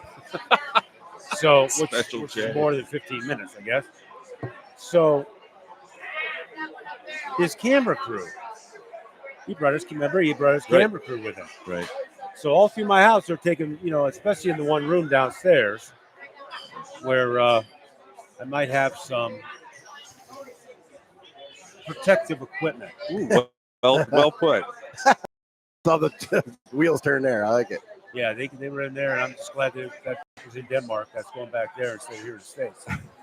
But no, what a great night that was. And again, Morton, I know you're not listening to us, but we sure can text you. He does have that photo that I shot him down in view, though. Yeah. You're looking good. Well, Rod, when he comes back into town, we're going to have to get him on a mic with us and hang out a little bit. Well, Mark will have to persuade him. He'll do it. He likes to golf, too, Jeff. Oh, yeah? And he's a lefty. Okay. Is he pretty good? Yeah. Or He's he just enjoys probably, after he got his knee surgery, I think he said he's about a 6. Okay.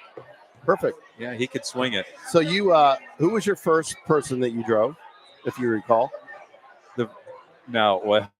When we go back 42 years ago, you said. When you first start out, they don't give you a person to drive. They give you a van, and you just kind of move people around. Oh, I see.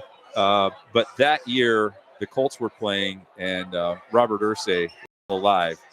And so I had the Irsay family that first year that I had drove. Cool. And back then, they still had the parade route open down Fulton. He told me he wanted to go and experience the parade route. And I said, you sure about this? And he said, yeah. And I said, okay.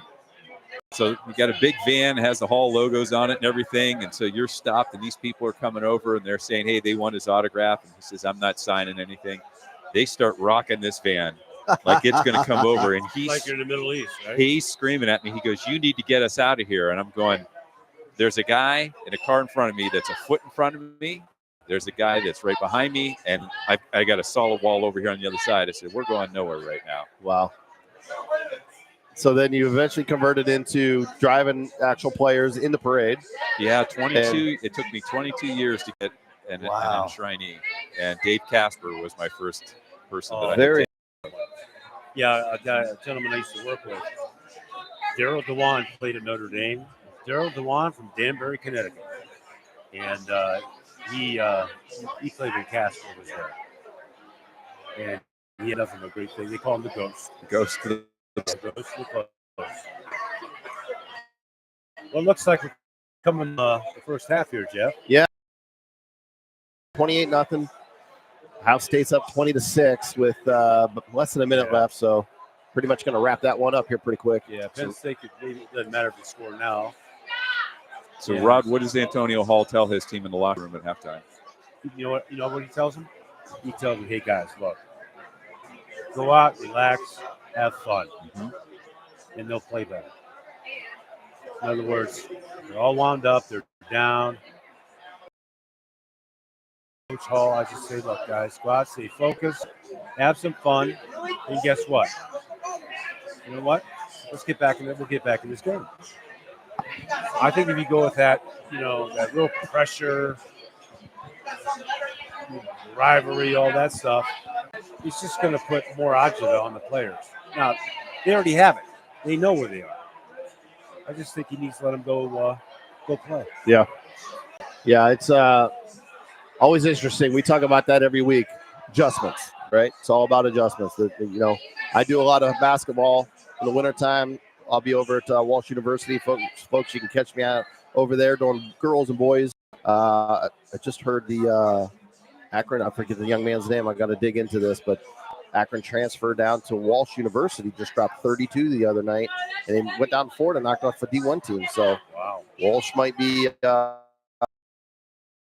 losing a few guys that transferred out.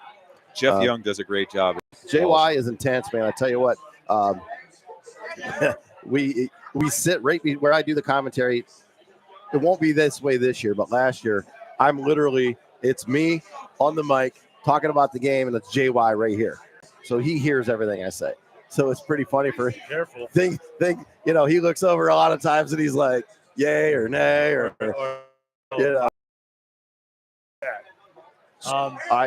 my understanding, he coaches just like he played, kind of like a Jay Rohr, intense, right? He's had great success over there too. They keep waiting for somebody else to gobble him up. Does he go to a Mid-American Conference school? Well, I think he's had offers in the past and has chose to stay, right? I mean, I don't know. How that was he? I don't know. What is he? 50s? So yeah, he's probably 55. So he's in the prime seat, right, to go somewhere else. But he played there. I think he's third on the list for scoring all time at Walsh, and all-time winning coach. I admire. After before Bug got Bobby Huggins. Yeah, if I have the one regret in my life, I'm happy to share it. I wanted to coach, and I decided, I got to go into business, start making money. But boy, if I could do that one over, that's where I would. That's something special about being around the kids. They keep you young, right? And if you're not all in, don't get in. That's right. I always mentor people in the business world, and I'm thinking, gosh, I should have just, been patient about the financial future at the time, because you have to make a sacrifice for a while. You had a family to take care of. Right. So interesting here, guys. Penn State just scored, and they're down 8. They're going to go for 2 here, thinking they can maybe onside kick it and go for the win. So let's talk a minute about that game last night. What was it played in Cleveland or Akron? You're talking about Ed's and Hogan? Yes. It was at St. Ed's home field, and how about that? That's incomplete there on the extra point. So Ohio State has an 8-point lead here with 29 seconds left. You and I picked St. Ed's, I think. Hogan and Massillon are going to play each other, obviously, in the playoffs. That's going to be the state championship there. I don't count St. Ed's out of winning it again in Division One. No, I don't either. And, I think I've told you guys this. I play some golf with Tom, so I get some inside. Even though he's a quiet dude, I get some inside scoop here and there. And the last 2 state titles were kind of a surprise for him, to be honest. They really thought the class he has now as seniors, this would be the year they would get a state title. So it's going to be icing on the cake if they wrap this one up. We're literally the last 2 years, he was kind of like, we got a shot. You talk to him very often? I text him all the time. I text him after the game. He was going to come here today, but he decided his son plays some Division II college football. So he was on the road to see his son play today. But otherwise, he'd have been here today. You know who is here locally that coached with him? I don't. He was a former head coach in a Federal League school. Tim Budd. Tim Budd, okay. Him and Tim are very good friends. Okay. And Tim Budd is as good of offensive mind as you're going to find, too. Yeah. He is really something. Where'd they coach together? Highland. At Highland, okay. We know St. Ed's is solid, big. Massillon barely beat them. But I still was a little surprised when I saw that score last night. Well, you being low scoring. Well, low scoring and also them winning. I mean, not like I said, I picked them to win, but I was still kind of surprised when I saw the score. Well, I think that St. Ed's is going to, if they win it, I think it'll be more their defense that wins it. Their quarterback is hurt. I think he might be out for the year, so they're on a backup QB right now. But I don't have the list in front of me, the teams they've beat, but, man, they beat some juggernauts this year. Now they lost to Massillon. No disrespect for losing to a great Massillon team. By 2, I think. They lost to Massillon last year on a 45-yard touchdown with no time on the clock, basically, down the stretch. So if anything, history repeats itself. You lose one game to Massillon, you go get a state title. Right. And it was a low-scoring game. What was it, 14-7? 14-7. 14-7 was the score. So a lot of Ohio State fans, I guess, celebrating that win. We got a final, 20-12, Ohio State. And honestly, guys, this game had me a little bit worried coming in. I knew Penn State was the real deal. Oh, yeah. So is Ohio State. I tell you, year in and year out. Going back to Coach Day. They have so much talent. And it's not just the first lineup they send out there. It's not just the second lineup they send out there. Shout out to the best. Rod, how many guys were on scholarship when you were at Michigan State? You guys, you could stockpile guys back in the day. You can't do that now. Well, no, you couldn't do it then. So going into my first year, in other words, my senior year in high school, they changed the rules. So before 1975 or 6, you could do unlimited visits. But, I started thinking about that. I don't know why I'm sure a lot of guys took advantage of it. But why? Because you just get more confused. But yeah, we did pretty. Think about this one though, Mark. You asked that question. So I knew Michigan State was being investigated for by the NCAA. Oh, that's right. I forgot about that. It was because at the time, Michigan State was getting a lot of Ohio players, and I think there's a coach down at the Buckeyes named Woody. Yeah. That wasn't real happy about it. So they started an investigation. Now, being recruited, knowing that's going on with other options, of course, like Kentucky and, I was recruited by Notre Dame and some others. But I thought, you know what, maybe they'll just get a year or something. No big deal. Well, we got 3. And so the year I signed and Mark Anderson signed, my roommate, they only signed like 16 players. But out of that class, pretty interesting, out of those 16, I think 8 of us started all 4 years. How about the one guy that was a pretty good baseball player that played with you? Yeah, he was okay. This guy, this guy was a little bit slow. He ran a 4.2 40. He had a 40-inch vertical jump. He's in the College Football Hall of Fame. You didn't tell Jeff who we're talking about. He knows. I know. And he's probably has one of the most prolific home runs in Major League Baseball history. You can still see it. And for those you probably know, The slouch's name is Kirk Gibson. Maybe And- one of the most freakish athletes you'd ever. Unbelievable. I was there when he was getting time by the NFL. He could throw down a dunk, two-handed slam. Yes, he could. Yeah, I could even dunk back then. I can't jump 1 inch off the ground now. But anyway, Gibby was just a phenomenal athlete. Tennis. I've seen times where whoever we're playing, Minnesota, Wisconsin, didn't matter. He could basically outrun the guy to the end zone. But what he chose to do is run through it sometimes because that's what he wanted to do. Right. But you want to talk about making our passing. Let's put it this way: you want to talk about keeping the guy off the quarterback in a short amount of time versus a long period of time. Guy like that goes down, it runs a route. That ball's thrown in 3 seconds. He's something else. And of course, for those who maybe know or not know, we have a little thing called the Sparty Party Bucket List Golf Outing every year. And we go to we started Torrey Pines and some others. Next year, we're going to the one in California, the big one, Pebble Beach. But Morton doesn't go to this? He does sometimes. Okay. Actually, Morton actually sponsors a golf trip to Scotland every year. Only so many people can go, and it's a pretty good investment to do it. But anyway, I was riding with Gibby in a cart. This is 10 years ago. And I said, something's not right. He just didn't seem all together there. Well, 6 months later, it came out. He announced he had Parkinson's. And so, but I'll tell you what, I was just at his Parkinson's Foundation fundraiser in Detroit. I go every year. Mark and I go every year. He's doing great. He doesn't he doesn't let Parky beat him, right? So he's still a lot of fun. And if anybody, baseball folks, so one time they have a thing up at his about 6 hours away in northern Michigan. He and David Wells, decent pitcher back in the day. Wasn't bad, lefty. Yankee fan, so I know that stuff. Right. They have about 1,100 acres fenced in. And they did it where like a lot of fans and stuff take them on a hunt, those type of things, right? Have all kinds of wildlife there. Well, this one particular year,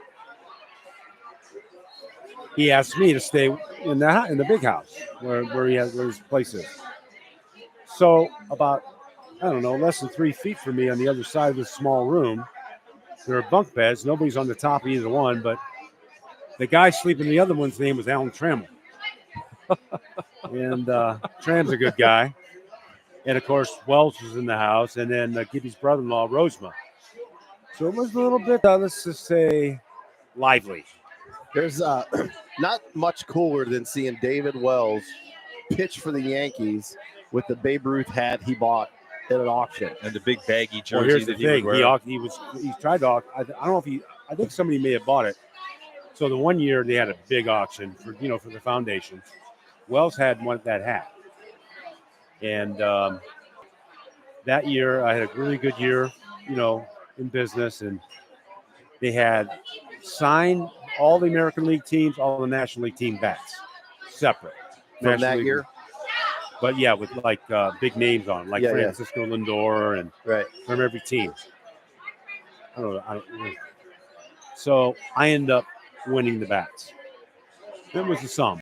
Yeah. But I gave them to my son. He's got them all in a glass case, and I said, never sell them one at a time. You got to sell the whole set. Yeah, right.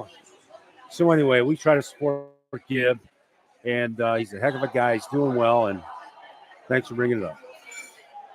His son, I don't know, Jeff, if you ever met Rod's son. I have not yet. Yeah, so I'm teaching a class at Mount Union University on workers' compensation, which is what I do on a day-to-day basis. So I'm taking roll call, and I look down, and I go, Rod Strata. He goes like this, and I go, is your father's name Rod Strata? He puts his head down. Yeah. Yeah, so he doesn't get punched in the mouth. D-. And I really liked him. I had a chance to work with him for, my gosh, probably every bit of 10 years. He was in the same office building as I was. I like your son. You did a nice job with him. Oh, thanks. I tell you what, I am very objective with him. But I will say, he's probably one of the best fathers I've ever seen in my life, and he's a really good human being. He's got to take care of those little girls. Yeah, we're totally different, right? Not that I'm a terrible human being. It's just that I'm on edge a lot more than he is. He's real laid back. He is. He's not type A. No. But I tell you what, I couldn't have done any better. Jeff, you should see his son hit a golf ball. Yeah? Oh, yeah, Junior my can play. gosh. Yeah, he can crush it. I love, we get in a scramble and, he hits a tee shot on a par 4 and we got a wedge into the green. I go, yeah, this is cool. Yeah, right. I used to have I can hit it pretty far, but I used to have an amazing short game, wedge game, this and that. With me not playing, that has totally just gone to crap. And now all the time, I'm trying to leave myself a full shot in 110 or plus because I can get it closer than a 50-yard shot anymore. But it didn't used to be the case. But, you got to make adjustments, right? We've been talking about that all day long. Yeah, I didn't know that you were that much into golf. And I don't know, we were doing a broadcast at one point in time, and I think I said something about a shank. And you go, do whatever you do. Don't ever say the word shank word. Oh, boy, man, I tell you what. Yeah, trust me, I'm that word never comes out of my mouth. Shank you. Shank you very much. No way. I played at Ashland University, had a good time over there at Ashland playing, and I actually Christina Pion over at Walsh University, she's a assistant AD and she's the head golf boys and girls, and I texted her the other night and I said, you realize I got 2 years eligibility left? And she's like, let's go. So I don't know that I'll have she's a 50-some-year-old freshman. Yeah. Well, I could be like Rodney Dangerfield. Right. Right. Back to school. Right. Call me when you have no class. That's right. This looks like the night. Oh, that was Caddyshack. Sorry. So if we could switch gears here for a minute, guys, let's talk about some of the games last night. Yeah, let's do it. Just pop some scores out there. I'm sure most of you folks listening has heard it, but Alliance took care of business, 36-0 over Marlington. Let's see, Malvern 49-0 over East Canton. Carrollton over Minerva. Heart goes out to Minerva. We say quite a bit that, Hunter Dietrich over there, quarterback, working real hard. I was hoping they would get a win or two for him trying to lead that squad. But you hang in there, guys. You'll get there. Unfortunately, Mark got to bring up the holy war over there. It's not so holy anymore. No. That was terrible. Of all the games, though, last night, the one that shocked me the most was Green beating Lake 28-0. Yeah, absolutely. No doubt. Jeff and I were saying the same thing. I mean, we've covered 2 Lake games. And that's a great defense that they have. I don't know how that happens. I don't know what's more surprising that Lake defense gave up 28 or they didn't score a point. Lake didn't score a point. Right? I mean, you think about that game if you break it down. And again, I haven't seen the stats from last night just yet, but both times we've done a Lake game, right? The first time against Jackson, I mean, Lake came out on defense. First 2 series, Jackson was jarred. And that was game over. They sacked Deckerman 10 times.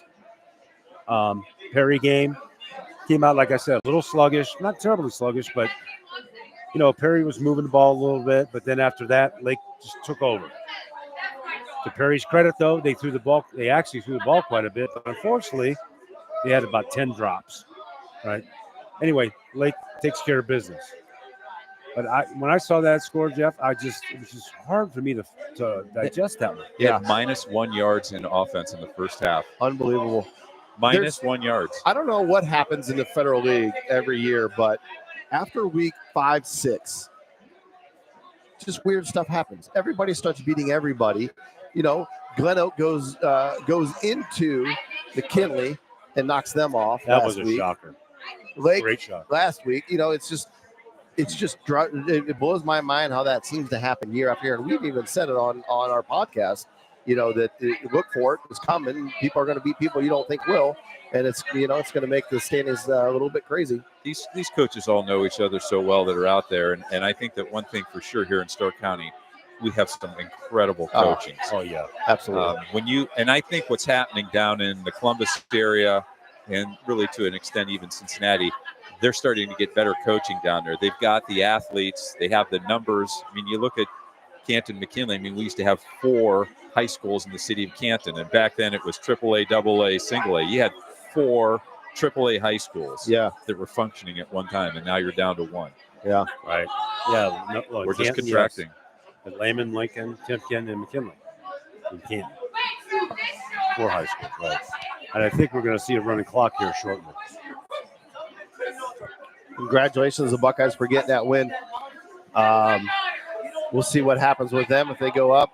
You know, good win for them, but also a good loss for Penn State. I mean, I don't know that Penn State will necessarily drop much with a game like that. We'll see, you know, what happens around them, you know, with what's going on. But like Rod said here, the Massillon game, 6:22 left in the third quarter, and it's Massillon 34, McKinley nothing. So we're looking at a running clock situation here. That's demoralizing. It's got to be. You know, to play and think about this, guys.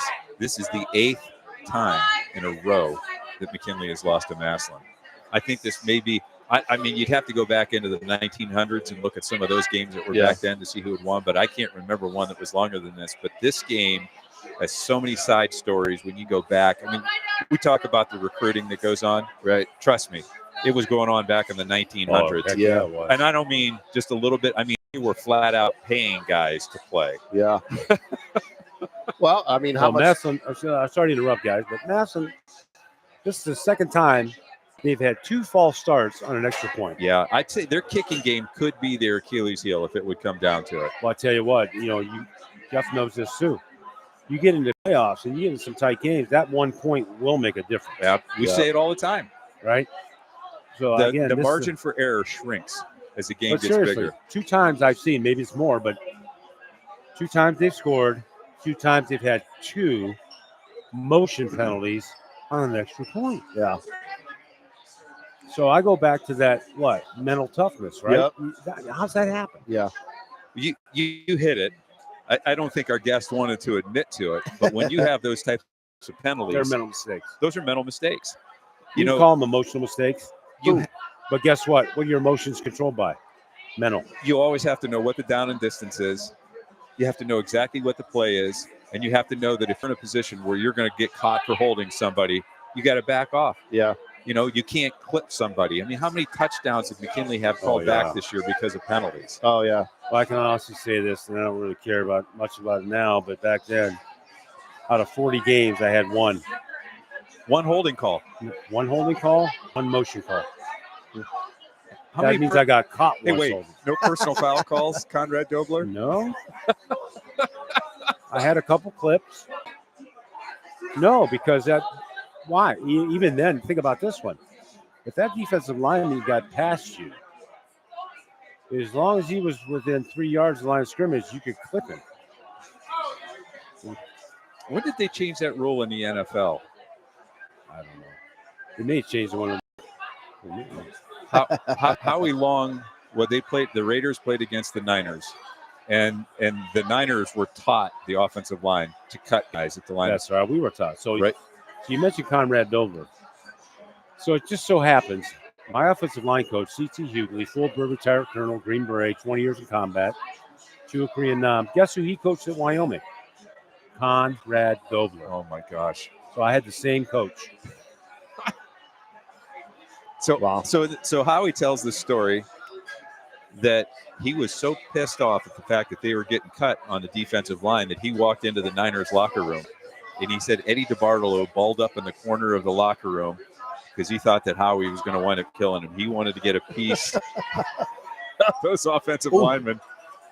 And I don't know if TJ's dad was on that offensive line that year or not. Could have been. I'm not sure. TJ might be listening. He could text us if so, but I think it's kind of cool, you know, sitting around. I'm seeing clips all the time on TV. I'll see some clips of Joe Montana, and then there's TJ's dad Downing running across the field. And then I go and watch the Netflix special last week about the Ohio State Buckeyes. Actually, it wasn't about the Ohio State Buckeyes. It was about Florida. Whenever Florida beat Ohio State. And there's TJ on TV. And I'm like, I can't get away from Walt or TJ, man. Oh, I know it still haunts him. Yeah. let's go back to Joe Montana for a minute. I speak of Mark Anderson, all Big Ten free safety.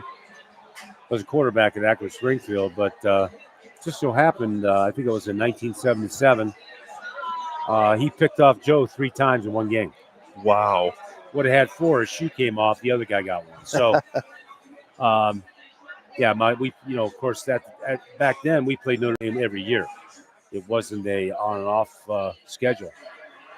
And I think you might have asked me, Jeff, where's the hardest place to play? And it was South Bend. What was the best high school game you saw this year? Best one, I believe, I would say West Branch Alliance, maybe. Ooh, that was back and forth. That was a dandy. That was a dandy. And to me, it was great to see. We've given a lot of hype to Zerbrug, deservingly so. But to see Bo Alazos and how he came out in that game, and like Rod said more than once, he said, if you show up with a clean eye and you don't know either kid's plain name, jersey, no name, you don't know who has what offer. On that night, Bo Alazos outplayed him. I was thoroughly impressed with not only his size, his poise, but his decision making. Like there was He's so many times. He's a 4-point student. Oh, I mean, there was so many times where he could have thrown it into a difficult situation, and he chose to throw the ball away 3 or 4 times. That sometimes you watch pro games, and sometimes these NFL quarterbacks don't even have the foresight to do that all the time. So, thoroughly impressed with him. So it was fun for me to watch that battle go back and forth, and it was just touchdown, back and forth. The quarterbacks we've had to Stark County, though. Look around. You got Poochie Snyder. You got Zerbrug. We talked about Bo. Yeah. Carson Derlin. Yep. Kaluchi. We saw Poochie. Kaluchi, I think, has really flown below the radar for 2 years now because of what the talent is around here. If Poochie was 6'2", yep. But here's the thing: everybody would be after him. No doubt. Yeah, but what I try to articulate to people is prime example, and I go back to it. And I hate to keep going back to when I played, but a lot of these are relevant. So my freshman year up in East Lansing, we had 10 quarterbacks. Okay. Wow. All were quarterback like Mark Anderson and others. But guess what? If you're a great athlete, it doesn't matter if you go play a quarterback or not. You could play DB. You could play wideout. You can play whatever. So they're recruiting athletes. Now, sure, most quarterbacks would like to stay a quarterback at the university. But I do also believe, Jeff, that I think some of these universities would be short-sighted if they just looked at Poochie as a quarterback. Yeah. He's got talent to do more. He can fly. Yeah, he can move. Bo is not going to play football in college. He's not. Baseball? He wants to play baseball. Now, he's got a shot to get into the MLB, no? I don't know. I mean, he's got a heck of an arm. You know, his dad played, and he's a huge Yankees fan. His dad played minor league baseball for the Yankees, played with Derek Jeter. Wow. I'm thinking of Zerbaski, I think, with the backup at Lake, the lefty. I think he's the one that's kind of being recruited possibly to go to the MLB. I'm trying to think who that is. He's a backup quarterback at Lake. Kubaski. Kubaski. Noah. Yeah, he came in the Lake Perry game. He did pretty well. Yeah, he did. You can tell he's got an arm. He's a big kid. But you're right, Mark. Size, if Poochie was 6'2 plus, it'd be a no-brainer. You get the LC over your line. I mean, either that or you have to have one hell of a quick release. But let's look at Baker, right? Baker, good quarterback, no question. But he does still get a lot of batted down balls. Yeah, even at Tampa Bay. Ton. So you just need to be able to, if you're going to stay a quarterback. But I think, you know what? Poochie's another great student, right? Good athlete. Again, I talked to people when we were at the South Stadium against CBCA. Nothing but great to say about him as a human being. I think that the offers that he has, Sacred Heart was the first one that came in, then came Army, and then Eastern Illinois. And I love him at Eastern Illinois. I think he's going to get more, though. I don't doubt that. I do think that, first of all, especially now, South. By the way, guys, we just overlooked one big thing. Let's congratulate the Canton South Wildcats for having a perfect season. Yeah, absolutely. Hard to do. I mean, like I mentioned last night, I've never played, or even Wednesday, I've never played on a perfect season. And really, huge congratulations to the Canton South team, coaches, fans, school, the whole ecosystem over there at Canton South. Yeah.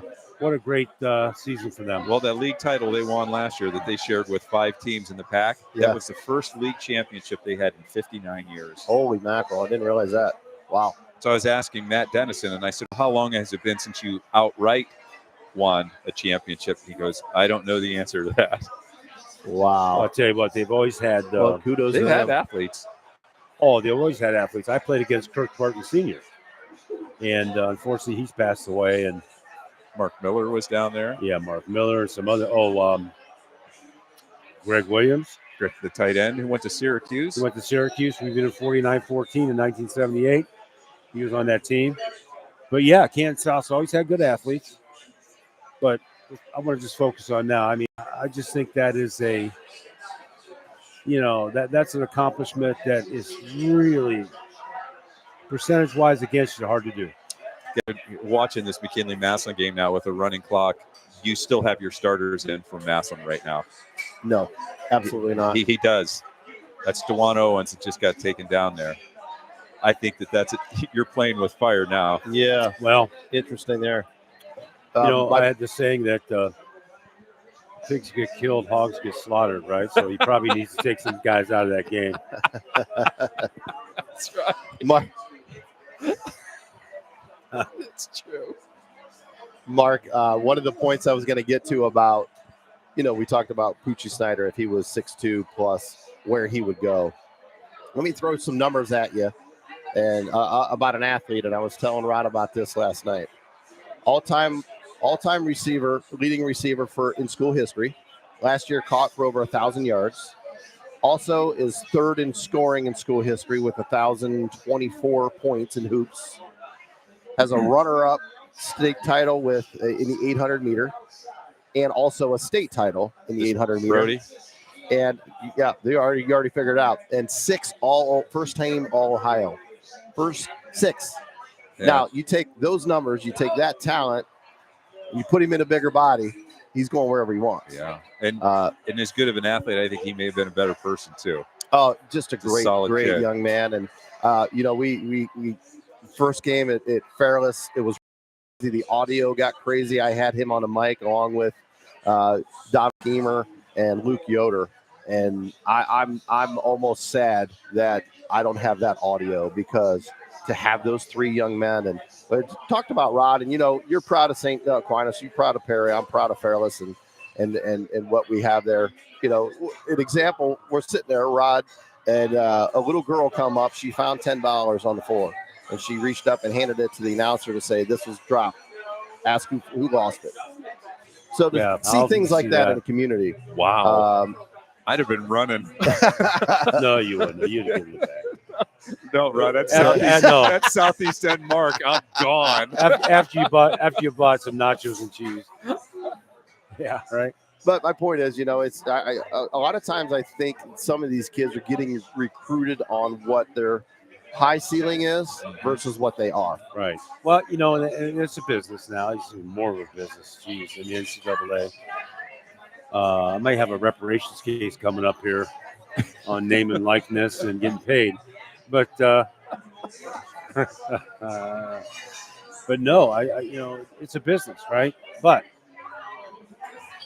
here's the good news. There's a lot of schools that athletes like you're just articulating can go play. Yeah. It doesn't have to be in the Big Ten or the whatever. I think a lot of times you see kids that are on the cusp and they think that they have to go D1 or nothing. And a lot of that's parents too. And I think they get it from all different sides. And I think, to me, it's about a good fit. Right. It's a good fit. And let's face it, at the end of the day, you need to understand what reality is. And you can have all these different talents, awards, etc. But Jeff's hit it right on the money. Where's the match? Right. And even though you want to go to school, that is a match. Why would you want to go? Well, even Austin Morrison, when he was on the mic here, basically said that. He's like, you go and you kind of know if it's going to right fit or not, and you get that vibe pretty quickly, and you can figure it out. So I think it's great that someone like him is thinking that way. You have to. I tried. I'm sorry, Mark. I was finished this thought. Sure. So Ohio State, I not to I was one of their great recruits, but I passed. I'll tell you why I passed. Because at the time, Woody would recruit. He talked about scholarships before my first year. I mean, he hoarded everybody. And what I mean by that, he would just go, people buying the hype, Ohio State, and guess what? Great hype to buy into. And even though there's no guarantees, no matter what it tells you, you got to go earn it. But the folks in East Lansing said, hey, look, we're going to go to big guards. You've got good speed, blah, blah, blah, blah, blah. And you got a shot to start 4 years, or at least start early. And that was a little more comforting to me than just being on a roster. Yeah. Now, sir, I still had to go out and do a lot of work to do that. But fit is the key. The young man you had from Tuslaw that came on. Yeah. Oh, boy, he's a nice kid. The reason that I asked him who's recruited him the hardest is because whoever recruits you the hardest is probably where you should go. Yeah. Yeah. And that's why I asked him that question. But I didn't want to tell him that because he wasn't leaning towards Harvard when he was saying that. I tell you, he's a great young man, as you can tell, and we've had a lot of conversations. He's a big boy. And he's looking to me at times for advice, and my advice to him was, what feels right? I can certainly tell you my thoughts, but doesn't matter. That's my thoughts. That's what might be right for me. What feels you good got in to your heart. find what works for you and Is where he a you're going to guard? be comfortable. Is he a guard at the next level? He played tackle junior year, guard this senior year. I think he can play either. And what I saw from junior to senior year is, like he said, he dropped 35 pounds, and I saw a lot more agile, and I saw him doing a lot more pulling. His junior year, he wasn't pulling at all. This season, you saw what he did with Madua running behind him. Madua had holes all night long. Yeah, if you're going to play guard, you have to have quick feet. You got to have good elite steps. And, no, I think, and going back to it, too, to Mark's point about the school that wants you the most, you're right on. And here's what also happens, right? Well, I could go do really well. I'm making stuff up at Youngstown State. But, man, just think of the recognition I get if I played at Penn State. And he's getting recruited by whoever's getting recruited by both. Penn State, if they're not really chomping at the bit after you, but they want you on the team, and you get a scholarship, okay, you can go have the name. You say, I played for Penn State, but did you ever play? So here's a prime example. Let's talk about Jaden Ballard for a minute. The level of talent. I saw him play all the time because Luke was playing against him at that time. So I saw him left and right. The level of talent, he's maybe probably top 5 start counting wide receivers ever. He's up there. He goes to Ohio State, still a tremendous talent. He's having a hard time getting on the field. Now, I don't know that that's going to change much the next year or so because they got some 5-star guys, juggernauts coming in. They're so deep. But again, it's personal preference. Is he maybe mentally thinking, okay, I'm getting probably the best wide receiver experience in this program at Ohio State, whether I'm on the field or not, I could probably take that, get drafted, and still get in the league if that's what he wants to do. Or it's very difficult to showcase your talent on film when you're not on the field. I don't care how good you are. And again, I'm not questioning his decision, but would he have been better off going to another school that has a decent quarterback that maybe has a spread offense, that he would be on the field and would be a primary I think the answer is yes. Yeah, I think so too. But again, that's his decision. But I can just tell you from experience, even up there, right? We had high school All-Americans come in at Michigan State, and they couldn't cut the mustard, right? So there's a lot of factors, and it's tough, 2-a-days, this, that. It's like going from, I don't know, you're driving your car 40 miles an hour, now it's 100 miles an hour. Right.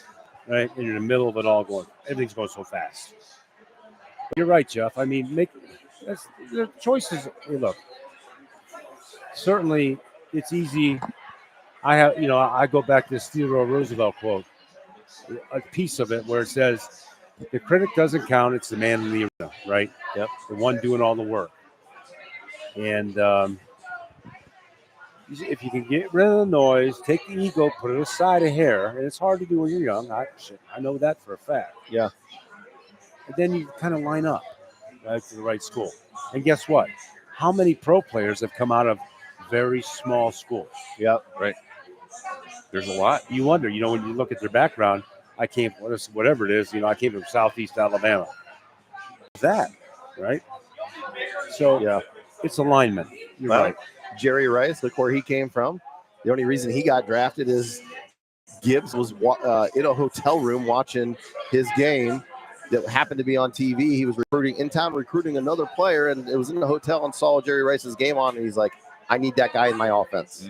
Right. That's how, it's just crazy how things happen like that. I think guys have to fit into the programs that they're going to. Yeah. Right. You take certain guys and you go, okay, they did really well here, and we'll talk about the professional level. Yeah. And they leave and they go someplace else, and all of a sudden, nothing works. And it's not just about being on the field. It's about, you're right, Mark, it's about other factors.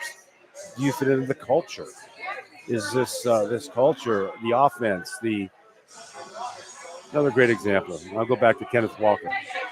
Where was Kenneth Walker from? Not Youngstown, was he? No. He was a running back at Wake Forest. Came through the portal. Never played because the offense they ran didn't fit his style. Yeah.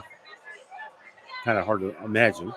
So he comes through the portal, Michigan State. Michigan State puts together an offense where this guy can carry the ball, catch the ball, do whatever with the ball. He's wildly successful. So you also want to go to a school that lines up with, let's put it this way, if you came from Perry and all they did was run the wing T, and you go to a school that doesn't run the wing T and you play offense, you got an adjustment to make. I mean, that's just one factor. Yeah, right. Well, for whatever reason, I'm sitting here thinking about Breonte Dunn, who was a grown man in high school, goes to Ohio State, completely wrong offense for Breonte Dunn, doesn't really even get on the field much. Right. He goes somewhere else. He's a juggernaut. He gets in the right system. So I guess what's the moral of the story? Listen, discern, take everything into account. And you know what? Seriously. We talked about these visits, official visits. After so many, you're like, okay, this school says they have this better, this school says they have that better. They're all competing, they're all selling. We talked about McKinley. Just had a great run there by Nino Hill. Flag. He's going to bring it back. Well, guys, we got about probably not much longer here in this game, about 5.5 actual minutes. Are we in Q4? I've got to make sure that I thank Jerseys for having us here today. Oh, yeah. I want to thank our other, sponsors that we have, the Leathernecks Nation, Save22.vet, McNeil & Sons Tree Service, LPL Financial, so many of our sponsors out there, Hilscher Clark. Eagles. Mark, I didn't ask, who was Poochie Snyder the Hilscher Clark player last night? Yes. Okay. No surprise there. Just about every time we I show take up. that back. It wasn't Poochie Snyder. We had given it to the running back. Was Forrester? I think he was the one that got it. Poochie didn't get it. Wow. Okay. TJ decided to pull an end around on him. He goes, Poochie gets it all the time. I said, well, he deserves to. It's hard not to recognize that. And, Rod and I, prime example, last night in the Fairless game, we were trying to figure out which one person. And it's the first time that we decided we're getting two. It's the way it lined up, right? Yeah. But going back to our sponsors, right? We got the Eagles and Massillon, Jeff. Yep. Our friends up at Toth Buick GMC in Akron, the official car dealer of Rod Strata. And and again, Jersey Insurance. Thank the Majority family in Jerseys. They got great food here. What a great atmosphere. Set up well. Great service, by the way. Yeah. I don't think I've ever had to ask for anything. No. The young gal comes by and, you need another Coke? Fills it up. Doesn't even ask. How about that? Sure. Fills it up. So what great service, and thanks to Jerseys for letting us do our have a little fun doing some announcing here today. I think that we're going to have to get together here and we're going to have to make our decisions about our all-star media team. Yeah. But I'll tell you what, I'd be hard-pressed not to say Mark Geis isn't the coach of the year. Well, we're planning on doing our fantasy draft again. I think we're going to expand it from 3 teams to 4 at least. I don't know if you want to jump in and we'll go 5 teams wide. Why not? I mean, 5 wide? Why not? Hey, little NASCAR event here. I can be out there wide. Doesn't mean I'm going to run. But that was a blast last year, and I like that because we can certainly pick our best of the best at each position.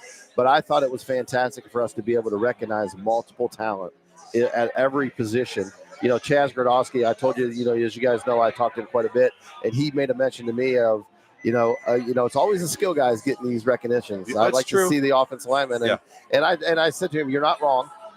It is tough sometimes to just take your eye off of those skill guys that are out there getting 4 or 5 touchdowns in a game, and we realize it starts from the inside.